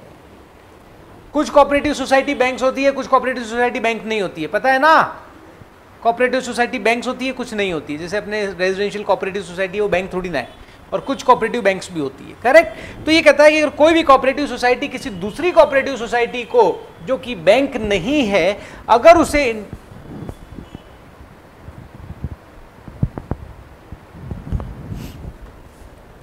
ठीक है, कोऑपरेटिव सोसाइटी नॉट बैंक, अगर interest by cooperative society to, सुनो अब यहां पे समझना, ढंग से समझना, interest by cooperative society, cooperative society जो बैंक नहीं है, जो बैंक नहीं है, किसको दे रही है interest, to its member, to its member और अनदर कोऑपरेटिव सोसाइटी।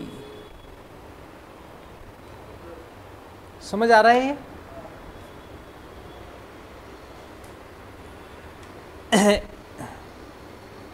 इसे मैं रेड पेन से लिख रहा हूं, तुम्हारे को जो भी पेन लेना हो यूज कर सकते हो तुम, ताकि ये तो हाईलाइट हो तुम्हारे लिए। नॉट बैंक ये कहता है कि अगर कोई कोऑपरेटिव सोसाइटी किसी दूसरी कोऑपरेटिव सोसाइटी को या अपने मेंबर को इंटरेस्ट पेमेंट करती है, टीडीएस काटने की जरूरत नहीं है।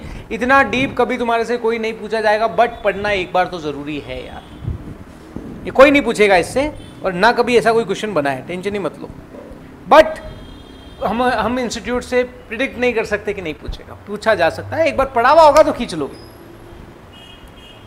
दूसरा,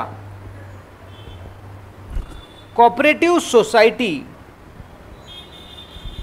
जो बैंक है, पहले वाले में मैंने क्या बताया था, नो नॉट बैंक, जो बैंक नहीं है।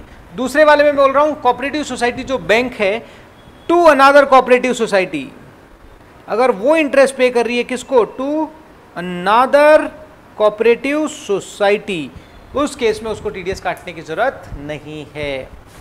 तीसरा, cooperative society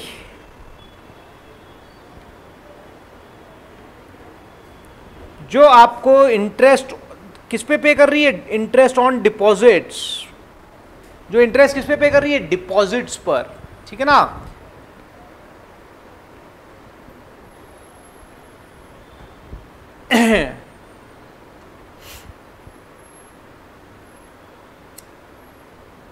cooperative society having nature, मतलब ये कहता है having nature, having nature.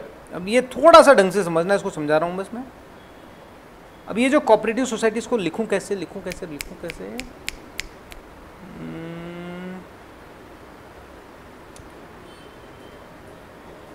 2 minute रुकना, हैविंग नेचर मत लिखना तुम। कोऑपरेटिव सोसाइटी 1 मिनट रुकना बस। Doing business of, doing business of, doing business of, अब इसको मैं 2 पार्ट में सेग्रीगेट कर रहा हूं यहां पे। डूइंग बिजनेस ऑफ लिखो, एग्रीकल्चर क्रेडिट और प्राइमरी क्रेडिट। कोऑपरेटिव सोसाइटी जो इंगेज्ड है, engage in business of, engage in business of, doing business of की जगह अच्छे से एक अच्छी टर्मिनोलॉजी भी लिख सकते हो, इंगेज्ड इन बिजनेस ऑफ। तुम्हें जो लिखना है वो लिख लो यहां पे, engaged, engaged in business of cooperative society जो एग्रीकल्चर क्रेडिट, एग्रीकल्चर क्रेडिट या प्राइमरी क्रेडिट, या जिसका बिजनेस ही क्या है, प्राइमरी क्रेडिट प्रोवाइड कराने का बिजनेस मॉडल है। समझ में आ रहा है? जिसका मॉडल क्या है, कोऑपरेटिव सोसाइटी जो एग्रीकल्चर क्रेडिट या प्राइमरी क्रेडिट, जिसका काम ही क्या है, या तो एग्रीकल्चर क्रेडिट प्रोवाइड कराए या प्राइमरी क्रेडिट प्रोवाइड कराए, ऐसी कोऑपरेटिव सोसाइटी, ठीक है ना। अगर आपको इंटरेस्ट ऑन डिपॉजिट दे रही है तो वहां पर भी आपको टीडीएस काटने की जरूरत नहीं है। और दूसरा, ये साला थोड़ा सा बस उन्होंने बड़ा कर दिया 194B को। दूसरा,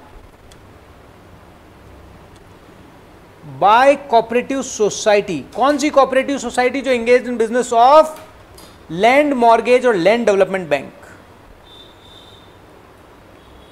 लैंड मॉर्गेज और लैंड डेवलपमेंट बैंक।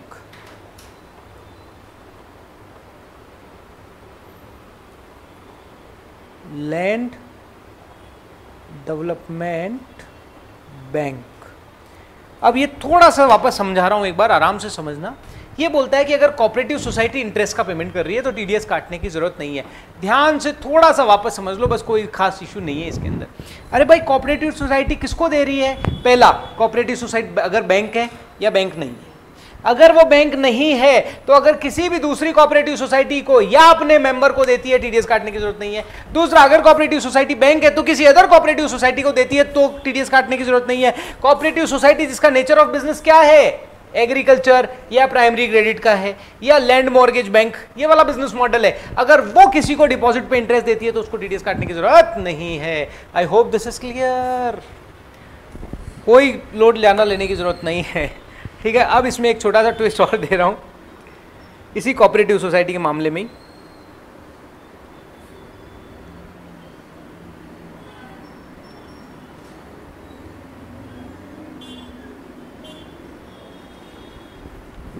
लिखो, TDS to be deduct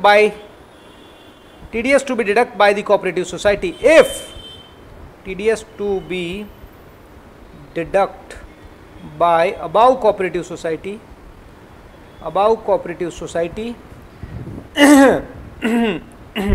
if their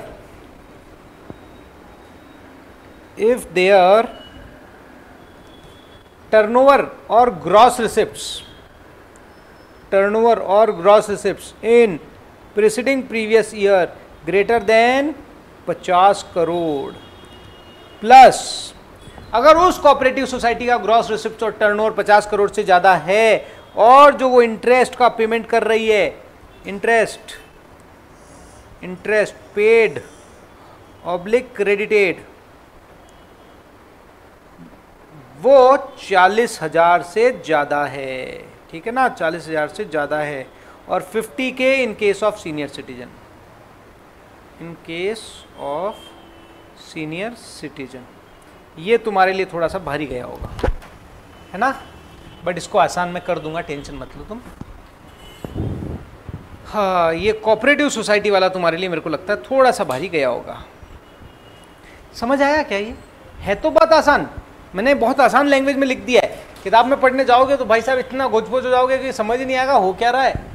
यहाँ तुम्हें तो समझ आ गया कि हो क्या रहा है। अब यहाँ देखो, कोऑपरेटिव सोसाइटी जो बैंक नहीं है वो अपने मेंबर को या किसी अनदर कोऑपरेटिव सोसाइटी को दे सकती है। जो बैंक है वो किसी भी कोऑपरेटिव सोसाइटी को इंटरेस्ट देती है, टीडीएस नहीं काटना पड़ेगा। जो एग्रीकल्चर क्रेडिट, ठीक है ना, जिसका primary land mortgage bank primary credit का काम है, वो अगर कोई इंटरेस्ट पे डिपॉजिट पे इंटरेस्ट देती है, टीडीएस नहीं काटना पड़ेगा। लेकिन in agriculture societies, in cooperative society का अगर प्रीसीडिंग प्रीवियस ईयर का टर्नओवर 50 करोड़ से ज्यादा है और अगर उसने किसी को भी 40,000 से ज्यादा या 50,000 से ज्यादा इंटरेस्ट पे किया है तो यस, उसको टीडीएस काटना पड़ेगा। समझ आया? बाउंसर गया? चलो, कम ऑन द नेक्स्ट। अगला पॉइंट बस हो गया तुम्हारे। अब अगला पॉइंट नहीं, नोट लिखो, स्पेशल नोट 1, स्पेशल नोट 2, इसी में लिख लो, इसी का ही है, कोऑपरेटिव सोसाइटी का ही है स्पेशल नोट 1। इफ बैंक ये बढ़ा गया तुम्हारा, बस यही है। If bank follow CBC software for macro, बस तुम्हें ये पढ़ के ही रहना, ज़्यादा इसमें लोड बिल्कुल मत लेना, बिल्कुल भी मत लेना, ठीक है ना, सिर्फ पढ़ के ही रहना। यहाँ पे ये जो बता रहा हूँ मैंने क्या बोला तुम्हें, सिर्फ एक बार समझने के लिए। और ये 194A सिर्फ ओवरव्यू करना है, ज़्यादा लोड लेने की बिल्कुल ज़रूरत नहीं है। सॉफ्टवेयर फॉर मैक्रो मतलब पहली बार कोई एक ऐसी चीज़ होगी जहाँ पे मैं तुम बोल रहा हूँ कि बस सिर्फ इसे पढ़ना ही, ज़्यादा कुछ मत करना, ठीक है ना। If bank follow CBC software for macro monitoring of interest, मैं समझाता हूं इसे क्या होता है। Macro monitoring of interest, then no need to deduct TDS.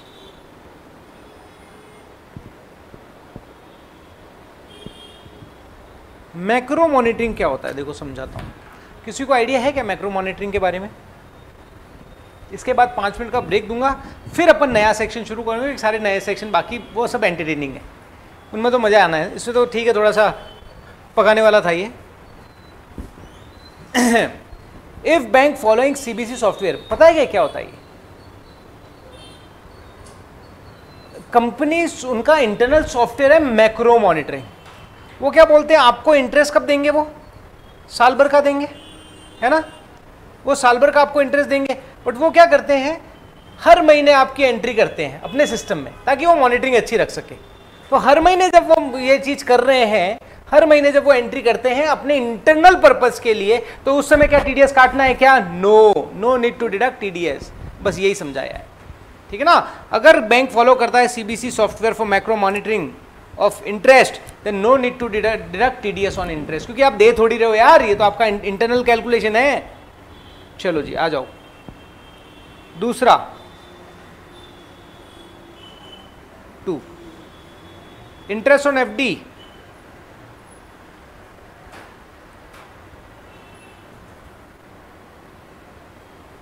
Interest on FD made in name of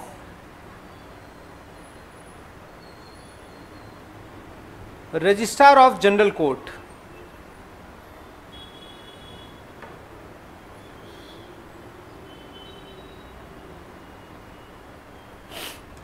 क्या होता है, कभी कभी कोई मामला क्या होता है, डिस्प्यूट हो जाता है। अगर आइडिया हो ना तुम्हें, कभी मान लो कोई प्रॉपर्टी, कोई पैसे को लेके डिस्प्यूट हो गया। मान लो आदित्य और भरत के अंदर डिस्प्यूट हो गया। बोले 10 लाख तो मेरे हैं, बोले नहीं मेरे, बोले नहीं मेरे हैं, बोले नहीं मेरे हैं। तो क्या करें, दोनों मेरे मेरे कर रहे हैं, तो बताओ। मैं कहूँगा मेरे को दे दो, काय को परेशान होते रे, बताओ क्या करना चाहिए। फिर दोनों जाएंगे कोर्ट में, दोनों जाएंगे कोर्ट में, ये बोलेंगे देखो मेरे हैं, मेरी होने वाली से मिले थे, बोले नहीं वो मेरी होने वाली थी, है ना। आदित्य बोलेगा नहीं वो तो मेरी होने वाली थी, ये बोलेगा नहीं वो मेरी होने वाली थी। अब दोनों के समझ में नहीं आ रहा, वो होने वाली थी वो तो चल गया उसका मामला। तो अब क्या करें, किसके होंगे ये 10 लाख रुपए? बोले देखो सर ये उसने मेरे को लव लेटर लिखा था, उसमें लिखा था कि मैं 10 लाख आपके लिए भेज रही हूँ। ये बोले सर उसने मेरे को भी लिखा था, राइट। अब ये 10 लाख का मामला कहाँ जाएगा? कोर्ट में। कोर्ट बोलेगा कि भैया ये पैसा किसको देना है? कोर्ट में तुम चले गए कि कोर्ट में जाएंगे? कोर्ट में जाएंगे तो मामला कहाँ जाएगा? कोर्ट में। अब तुम्हारा मामला कोर्ट समझ रहा है, वो तो खुद ही कंफ्यूज हो गया, बोले इसने इसको भी लव लेटर लिखा है, इसको भी लिखा है, चल क्या रहा है मामला? बोले रुक जाओ, मैं डिसीजन देता हूं, जब तक इस पैसे को क्या करा दो, डिपॉजिट करा दो। इस डिपॉजिट पे जो इंटरेस्ट आएगा वो किसको मिलेगा? कोर्ट को मिलेगा, ठीक है। तो उस केस में अगर मान लो जो कोर्ट को इंटरेस्ट मिल रहा है वो अल्टीमेटली बाद में आपको दे दिया जाएगा, लेकिन उस केस में आप उस समय टीडीएस डिडक्ट नहीं करोगे। समझ आ रहा है?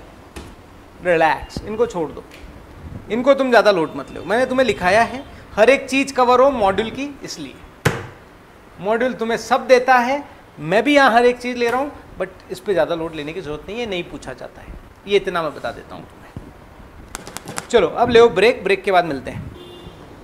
चलो जी, तो नोट 5 लिख लिया आपने, अगला नोट क्या है? नोट 6। बताओ क्या आता है इसके बाद में?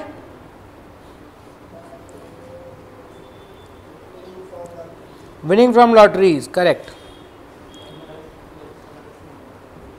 नोट 6, यहां पे 2 सेक्शन को मर्ज कर रहे हैं अपन, सेक्शन 194B और 194BB, ठीक है ना। विनिंग फ्रॉम लॉटरी और winning from horse race.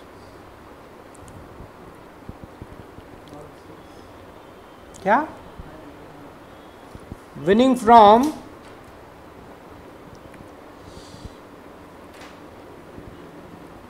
Lotteries और हॉर्स रेस।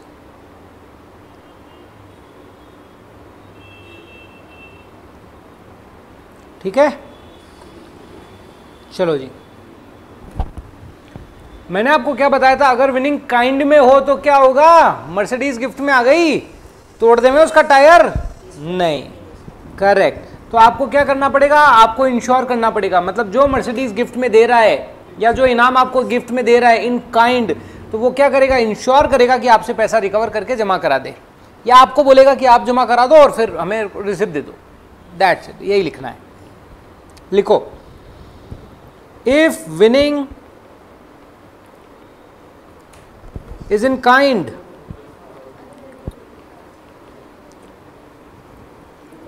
और partly in cash, partly in kind,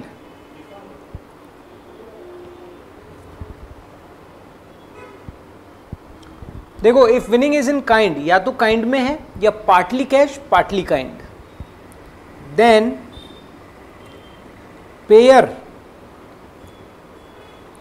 pair will release the price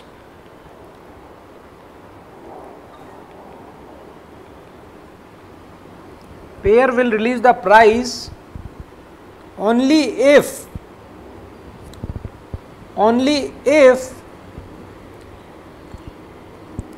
he has collected TDS amount from payee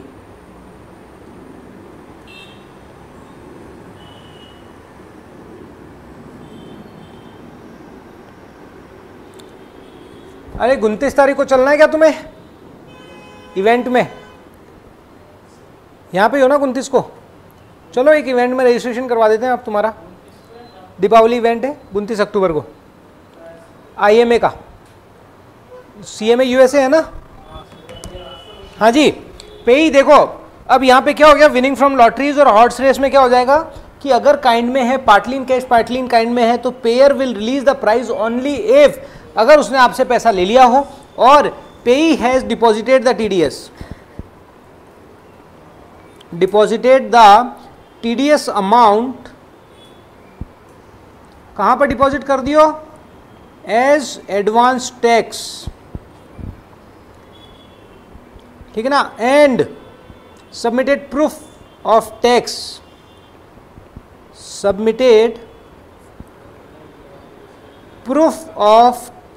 tax to the payer. ठीक है, आपने proof of tax payer को submit कर दिया हो, ठीक है ना। तो ये हो गया आपका नोट। अगला नोट चलो, नोट 7। अब एक बार आप ऊपर नोट तो डाल दो, बाद में भूल जाओगे। डाल रहे हो कंटिन्यू? यहां पे 3, यहां पे 4, यहां पे 5, यहां पे 6 और यहां पे भी 6। ये चीज ध्यान रखना। अब आ जाओ कॉन्ट्रैक्ट 7। अब ये समझाता हूं तुम्हें, ये बहुत ही बढ़िया है, तुम्हारे ऑफिस में काम ही यही आएगा। अभी प्रैक्टिकली समझाऊंगा तुम्हें।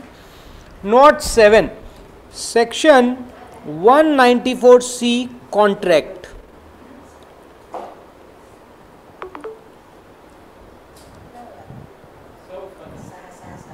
क्या हो गया?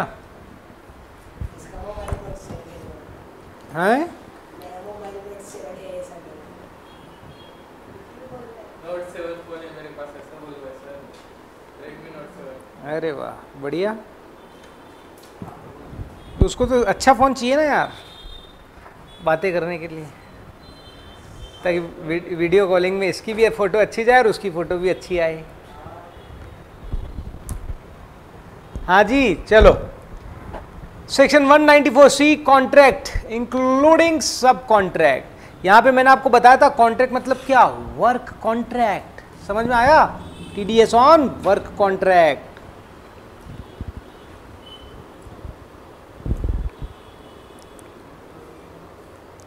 TDS on work contract.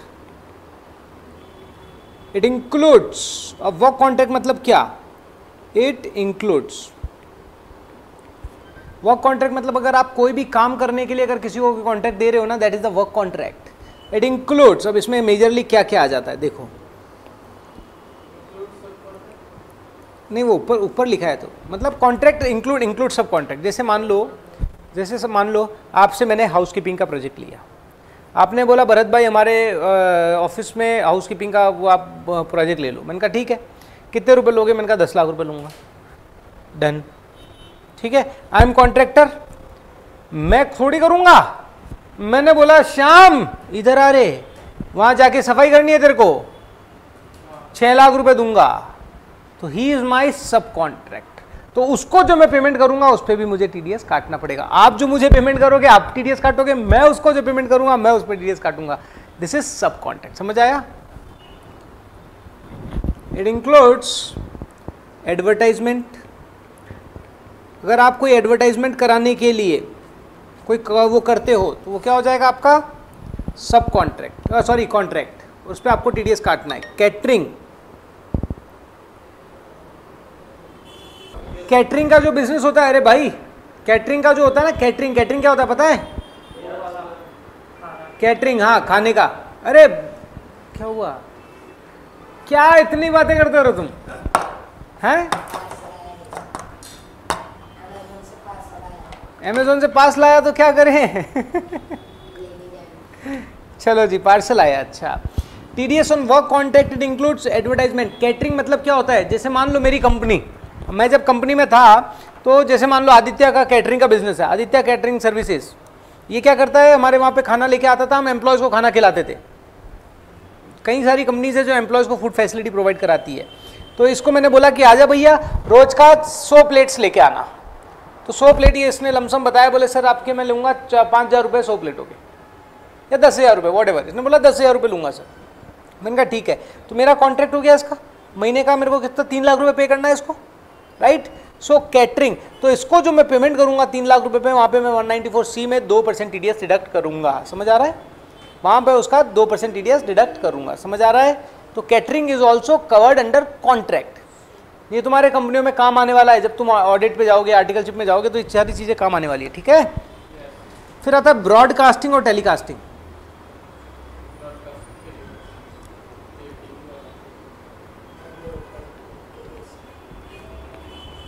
Broadcasting क्या होता है?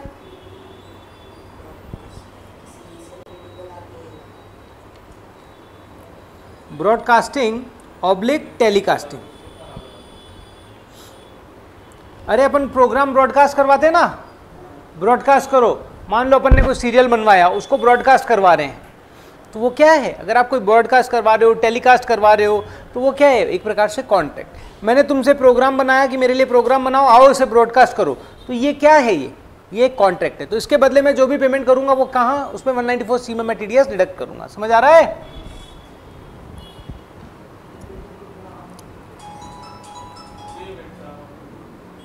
फिर आता है transport.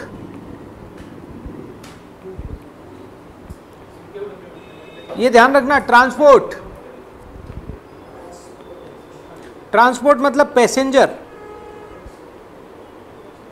Passenger oblique goods, goods carriage. अब देखो भाई, आप बोले सर आओ कुछ तूफानी करते हैं, चलो गोवा चलते हैं, है ना? अपन सीएमए, वीएमए, सीए सब बच्चों ने मिलकर प्लान कहाँ किया? गोवा चलने का। तो अब मैं गोवा कैसे लेके चलूँ तुमको? बताओ। ये महंगा पड़ जाएगा भैया। हाँ, यहाँ बुलाऊंगा, रे ट्रक वाले, ट्रक आ रहे, ट्रक लेके आ, अंदर भर सबको और चल लेके चल। तो मैं क्या करूंगा? टेम्पो ट्रेवलर वाले को बुलाऊंगा, है ना? टेम्पो ट्रेवलर को बोलूंगा, ले भाई अपने को कहाँ चलना है? गोवा चलना है। कितने पैसे लेगा? साहब जी 20,000 रुपया। ले भैया ले 20,000 रुपया। तो मैं जो उसको 20,000 रुपये दे रहा हूँ, दैट इज कॉन्ट्रैक्ट। समझ आ रहा है? ट्रांसपोर्ट पैसेंजर और गुड्स, चाहे गुड्स हो या पैसेंजर हो, ठीक है ना? तो उसके लिए अगर मैं कोई भी पेमेंट, स्पोर्ट्स, हाँ हाँ ये भी बोल सकते हो, ब्रॉडकास्टिंग और टेलीकास्टिंग। स्पोर्ट्स का ब्रॉडकास्ट टेलीकास्ट होता है ना, करेक्ट। अब भाई हाँ, जैसे ESPN स्पोर्ट्स, अपन बोलते हैं भैया ये मैच दिखा वहाँ पे। मान लो अपना जो हयात में इवेंट हो रहा है, बहुत बढ़िया, अच्छा एग्जाम्पल बोला इन्होंने। हयात में अपना इवेंट हो रहा है 4 तारीख को, अपन ने किसको बोला? जी न्यूज वाले को, ब्रॉडकास्ट कर, आज सनसनी खुलासा हम लेकर आ गए हैं CMA USA, है ना? तो वो ब्रॉडकास्टिंग का जो हम उसे पेमेंट करेंगे, 1 मिनट यार रुकना, 2 मिनट रुकना। अरे तुमको आवाज नहीं आ रही थी क्या? इतनी देर से मैं बोल रहा। चलो कोई बात नहीं। देखो मैंने अभी क्या बोला? ब्रॉडकास्टिंग वाला, बिल्कुल आपने सही बोला। जियो वाला, जियो वाले को बोलो, है ना? जियो वाले को बोलो, जी वाले को बोलो, आज तक वाले को बोलो, भैया हमारा पूरा हिंदुस्तान में दिखा सनसनी खुलासा, राइट? सो उसके लिए आप जो पेमेंट करोगे वो क्या हो जाएगा आपका? 194C में आ जाएगा, कॉन्ट्रैक्ट, ठीक है? एडवर्टाइजमेंट, अब जैसे हयात का इवेंट है, हयात का इवेंट हो रहा है तो हमने कई सारे एडवर्टाइजमेंट करवाए, बड़े बड़े बैनर्स लगवाए, दीज आर दी एडवर्टाइजमेंट। उसका जो भी एक्सपेंडिचर होगा वो 194C में आ जाएगा। कैटरिंग ऑलरेडी मैं बता चुका हूं, ठीक है? ट्रांसपोर्ट ऑलरेडी मैं बता चुका हूं, आओ भैया चलते हैं गोवा, ठीक है ना? चलो यहां तक क्लियर है। अब सबसे इंपॉर्टेंट टर्मिनोलॉजी आपको बताने वाला हूं 194C का, जिसे आप अच्छे से ध्यान रखना।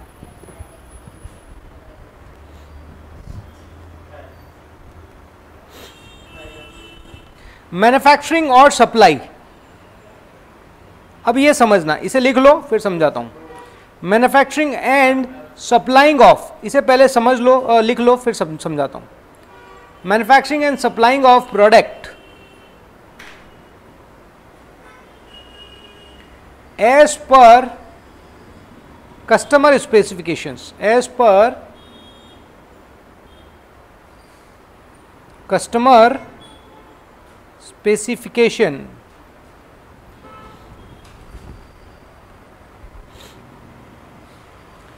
इफ, अब ये समझना, manufacturing and supply of product as per customer specifications. इसके टी शर्ट्स बनाने का काम है आदित्य के।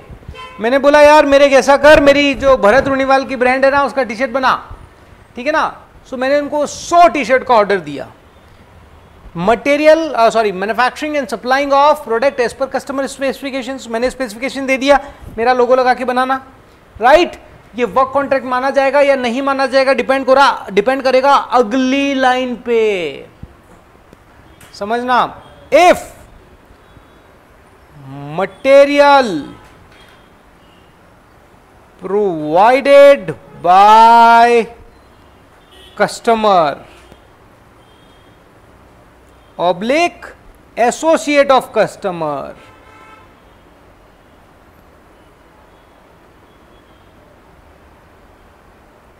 ये समझ आया क्या? कौन बताएगा मैं क्या बोलना चाह रहा हूं? गुडीज, बताओ कौन बोलना चाहेगा? जैसे दीपावली का समय चल रहा है, दीपावली का समय है, मुझे गिफ्ट बांटना है। मैंने इसको बोला यार मेरी भरत रुणीवाल की टी शर्ट बना, भरत रुणीवाल नाम की। बना दूंगा सर, क्या चिंता करते हो? हाँ सही समझे यार, सही समझे, बिल्कुल सही। अगर मैंने बोला कि जा टी शर्ट बना देना, सर कपड़ा, अरे तेरे पे विश्वास है रे आदित्य, जहां तेरी मर्जी ले ले वहां से ले ले। आदित्य खुद कहीं से कपड़ा उठाता है और मेरा लोगो लगाता है और मेरे को दे देता है। क्या ये वर्क कॉन्ट्रैक्ट है? क्या ये वर्क कॉन्ट्रैक्ट है? नहीं, ये तो सेल है भाई, ये तो एक प्रकार से सेल है। लेकिन अगर मटेरियल भी मैं ही दे रहा होता या मेरा एसोसिएटेट दे रहा होता, मैं बोलता देख मेरे भाई की दुकान है, वहां से मटेरियल ले लेना, या तो मैं दे रहा होता या मेरे भाई की दुकान रिलेटिव से दिलवा रहा होता। एसोसिएट मतलब कौन? जो 40B में आता है। एसोसिएटेड मतलब कौन? जो 40B में आता है। सेक्शन 40B नहीं रे, 40A2 में आता है। समझ आ रहा है? जो सेक्शन 40A2 में आता है। अगर या तो मैं उसे कपड़ा दे रहा हूं या मैं अपने एसोसिएटेड से इसको कपड़ा दिलवा रहा हूं, तो उस केस में ये वर्क कॉन्ट्रैक्ट माना जाएगा। चाहे मैं इसे सेल कर रहा हूं या नहीं कर रहा हूं, इररिलेवेंट, ये चीज ध्यान रखना। समझ आ रहा है? क्या समझ आ रहा है?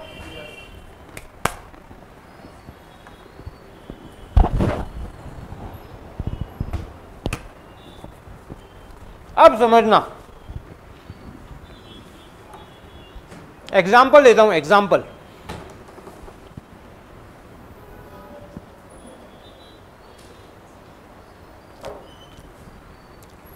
मैं तो मिटा दूंगा, ये एग्जाम्पल हटा दूंगा, तुमको देखना, तुमको रखना हो तो रख लेना।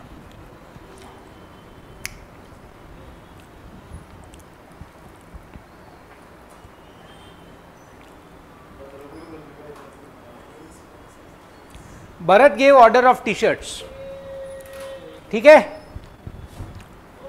ऑफ 100 टी शर्ट का ऑर्डर मैंने दिया।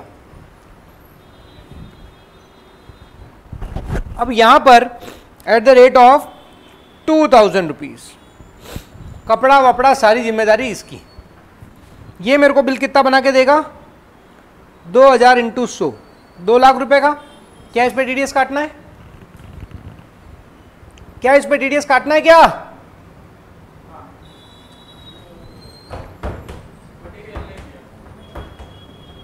नहीं कटेगा? मैंने मटेरियल दिया क्या? नहीं दिया, तो नो टीडीएस। दूसरा सिनेरियो,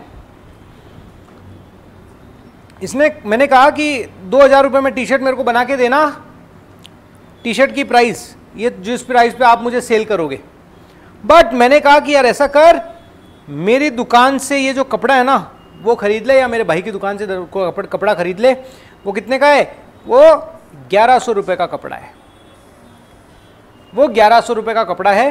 खरीदा किसने है? इसने ही खरीदा है, मैंने नहीं दिया, मैंने दे दिया। या तो मैं, हो सकता है मैं इसको दे दूं, चलो दूसरी सिचुएशन समझो, इसने खरीदा नहीं है, मैंने यहां पर उसे कपड़ा दे दिया और इसने कहा सर मैं इस कपड़े के ऊपर 800 रुपये लेबर चार्जेस लूंगा। तो बताओ ये मेरे को बिल कितना बना के देगा? 800 रुपये का बनाएगा, क्योंकि कपड़ा तो मैंने दे दिया, तो लेबर चार्जेस लेगा। तो जो टीडीएस 800 इंटू कितने कपड़े थे? 100, 80,000 रुपये का ये बिल बना के देगा। क्या इस पे टीडीएस काटना है? क्या इस पे टीडीएस काटना है? क्या? Yes, this is the work contract, this is the work contract. तो यहां 80,000 पे टीडीएस काटा जाएगा। अब अगला क्वेश्चन समझना। 2000 रुपए की टी शर्ट ये मेरे को देता है, ये सर 2000 रुपये में आपको 100 टी शर्ट दे रहा हूं, 2 लाख रुपए। इसमें जो मटेरियल का बाइफिकेशन देता है कि सर देखो 1.5 लाख का मटेरियल लग गया और लेबर लग गई 50,000 रुपए की, लेबर लग गई 50,000 की। ये मटेरियल मैंने सप्लाई किया, मेरे से खरीदा इसने, परचेज फ्रॉम भरत। बताओ इस केस में टीडीएस लगेगा क्या? समझ आ रहा है नहीं आ रहा है? वापस समझना। मैंने क्या बोला था? Work contract. मैंने क्या बोला था? Manufacturing and supplying of product as per the customer specifications. क्या इसने मेरे स्पेसिफिकेशंस के अकॉर्डिंग काम किया? यस किया। If material provided by customer और एसोसिएटेड ऑफ कस्टमर, या तो मेरे द्वारा या मेरे कनेक्टेड रिलेटेड के द्वारा इसको मटेरियल सप्लाई किया गया, चाहे उसके पैसे चार्ज किए नहीं किए वो इररिलेवेंट, वो एक अलग बात है, बट ये वर्क कॉन्ट्रैक्ट मान लिया जाएगा। तो बताओ क्या ये वर्क कॉन्ट्रैक्ट होगा? क्या होगा? क्या बोलो ना भाई, होगा पक्का? तो कितने पे टीडीएस काटोगे? तो कितने पे टीडीएस काटोगे? चलो वर्क कॉन्ट्रैक्ट होगा, बिल्कुल होगा, क्योंकि सर आपके स्पेसिफिकेशंस के अकॉर्डिंग माल बन रहा है और आपने माल सप्लाई करा है। हो सकता है आपने माल बेचा हो, कोई बात नहीं, बताओ कितने पे टीडीएस कटेगा? जब भी आपको इनवॉइस आता है ना, तो मटेरियल पे कभी टीडीएस नहीं करता है, ऑलवेज लेबर पे टीडीएस करता है, ऑलवेज लेबर पे टीडीएस करता है। तो यहां पर 2% के हिसाब से टीडीएस काट लिया जाएगा। I hope this is clear, I hope this is clear. चलो जी आ जाओ, आगे चलते हैं, इसे मैं मिटा रहा हूं।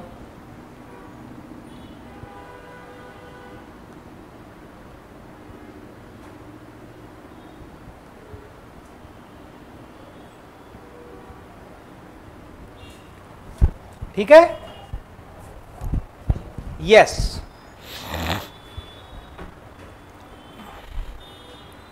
और यहां पे टीडीएस की रेट बताई थी मैंने, कितनी है? 2%। वहां पर एक पॉइंट लिखवाया था मैंने, ध्यान रखना, वो बाद में लिखाता हूं, चलो अभी लिखाऊंगा तुम्हें एक पॉइंट, ठीक है। अगर आप इंडिविजुअल और एचयूएफ को पेमेंट कर रहे हो तो रेट विल बी 1%।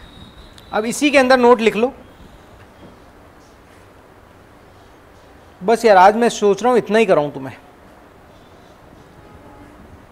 यार चलेगा और ज़्यादा करा दूं?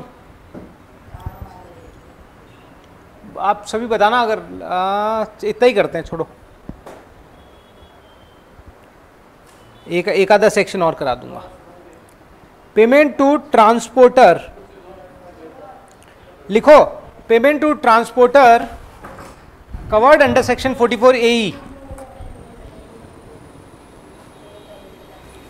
covered under section 44AE।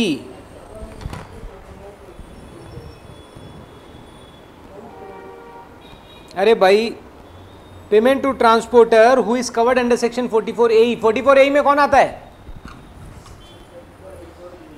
हाँ, कौन आता है?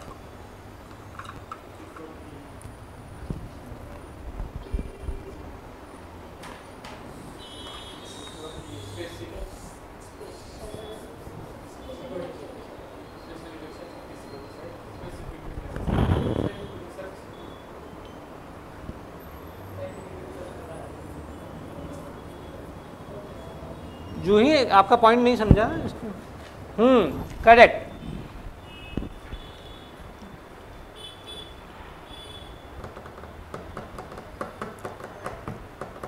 फोर्टी फोर ही भूल गए?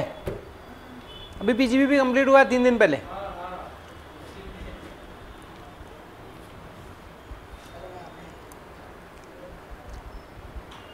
Transportation of goods carriage 44AE, not more than 10 vehicle at any time during the previous year।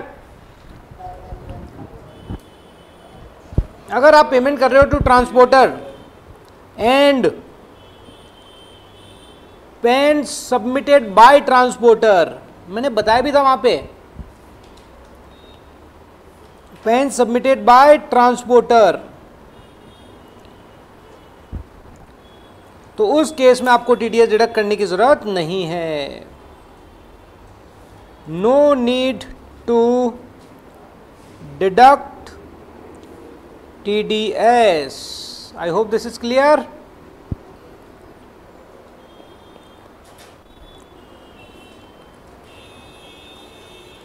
Special note 2.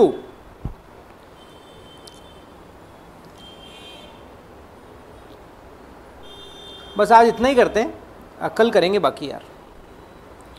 Payment by client to advertisement agency. अब मान लो मैंने एक एडवर्टाइजमेंट एजेंसी करी है ना, अगर मैं उसको पेमेंट करूंगा तो टीडीएस काटना पड़ेगा। Payment by client to advertisement agency, TDS deduct होगा ना? है ना। अब यही पेमेंट एडवर्टाइजमेंट एजेंसी किसी चैनल वाले को करती है तो क्या होगा, and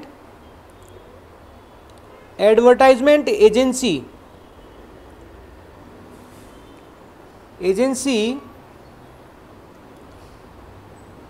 and payment by advertisement agency to channel और न्यूज़ प्रोवाइडर, न्यूज़ वाले को दिया जाता है तो टीडीएस काटना पड़ेगा क्या, नो टीडीएस। ये ध्यान रखना। इसे एक एग्जांपल से समझा देता हूं। एक एग्जांपल ले लो इसका, यहां पे ये इसका एग्जांपल समझ आया क्या। जैसे मान लो भरत, यहां कोई एडवर्टाइजमेंट वाला पता है क्या नाम किसी का है? चलो, एक एनएस एडवर्टाइजमेंट एजेंसी है, एनएस एडवर्टाइजमेंट एजेंसी, इसको पेमेंट करते हैं, ठीक है ना। कितना, 10 लाख रुपए का। भरत बोलते हैं यार मेरा मार्केटिंग प्रमोशन करना है, ये लो, टीडीएस कटेगा, यस टीडीएस कटेगा।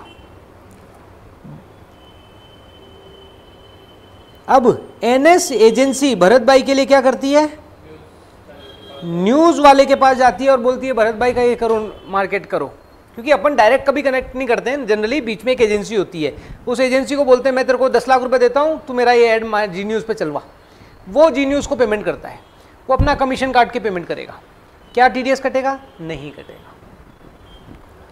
एनएस एजेंसी जी न्यूज़ वाले को, जी न्यूज़ 8 लाख का पेमेंट करती है, टीडीएस नहीं कटेगा, ठीक है। समझ आ रहा है क्या?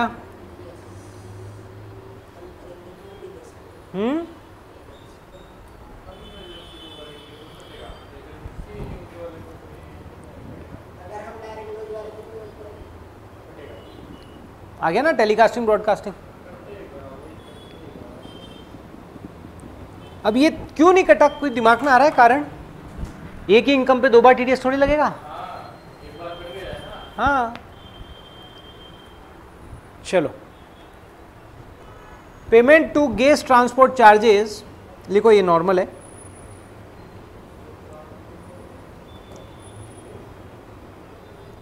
पेमेंट ऑफ गैस ट्रांसपोर्ट, इसको एक केस लॉ से समझाता हूं आपको। Gas transport charges by buyer to seller, seller of gas.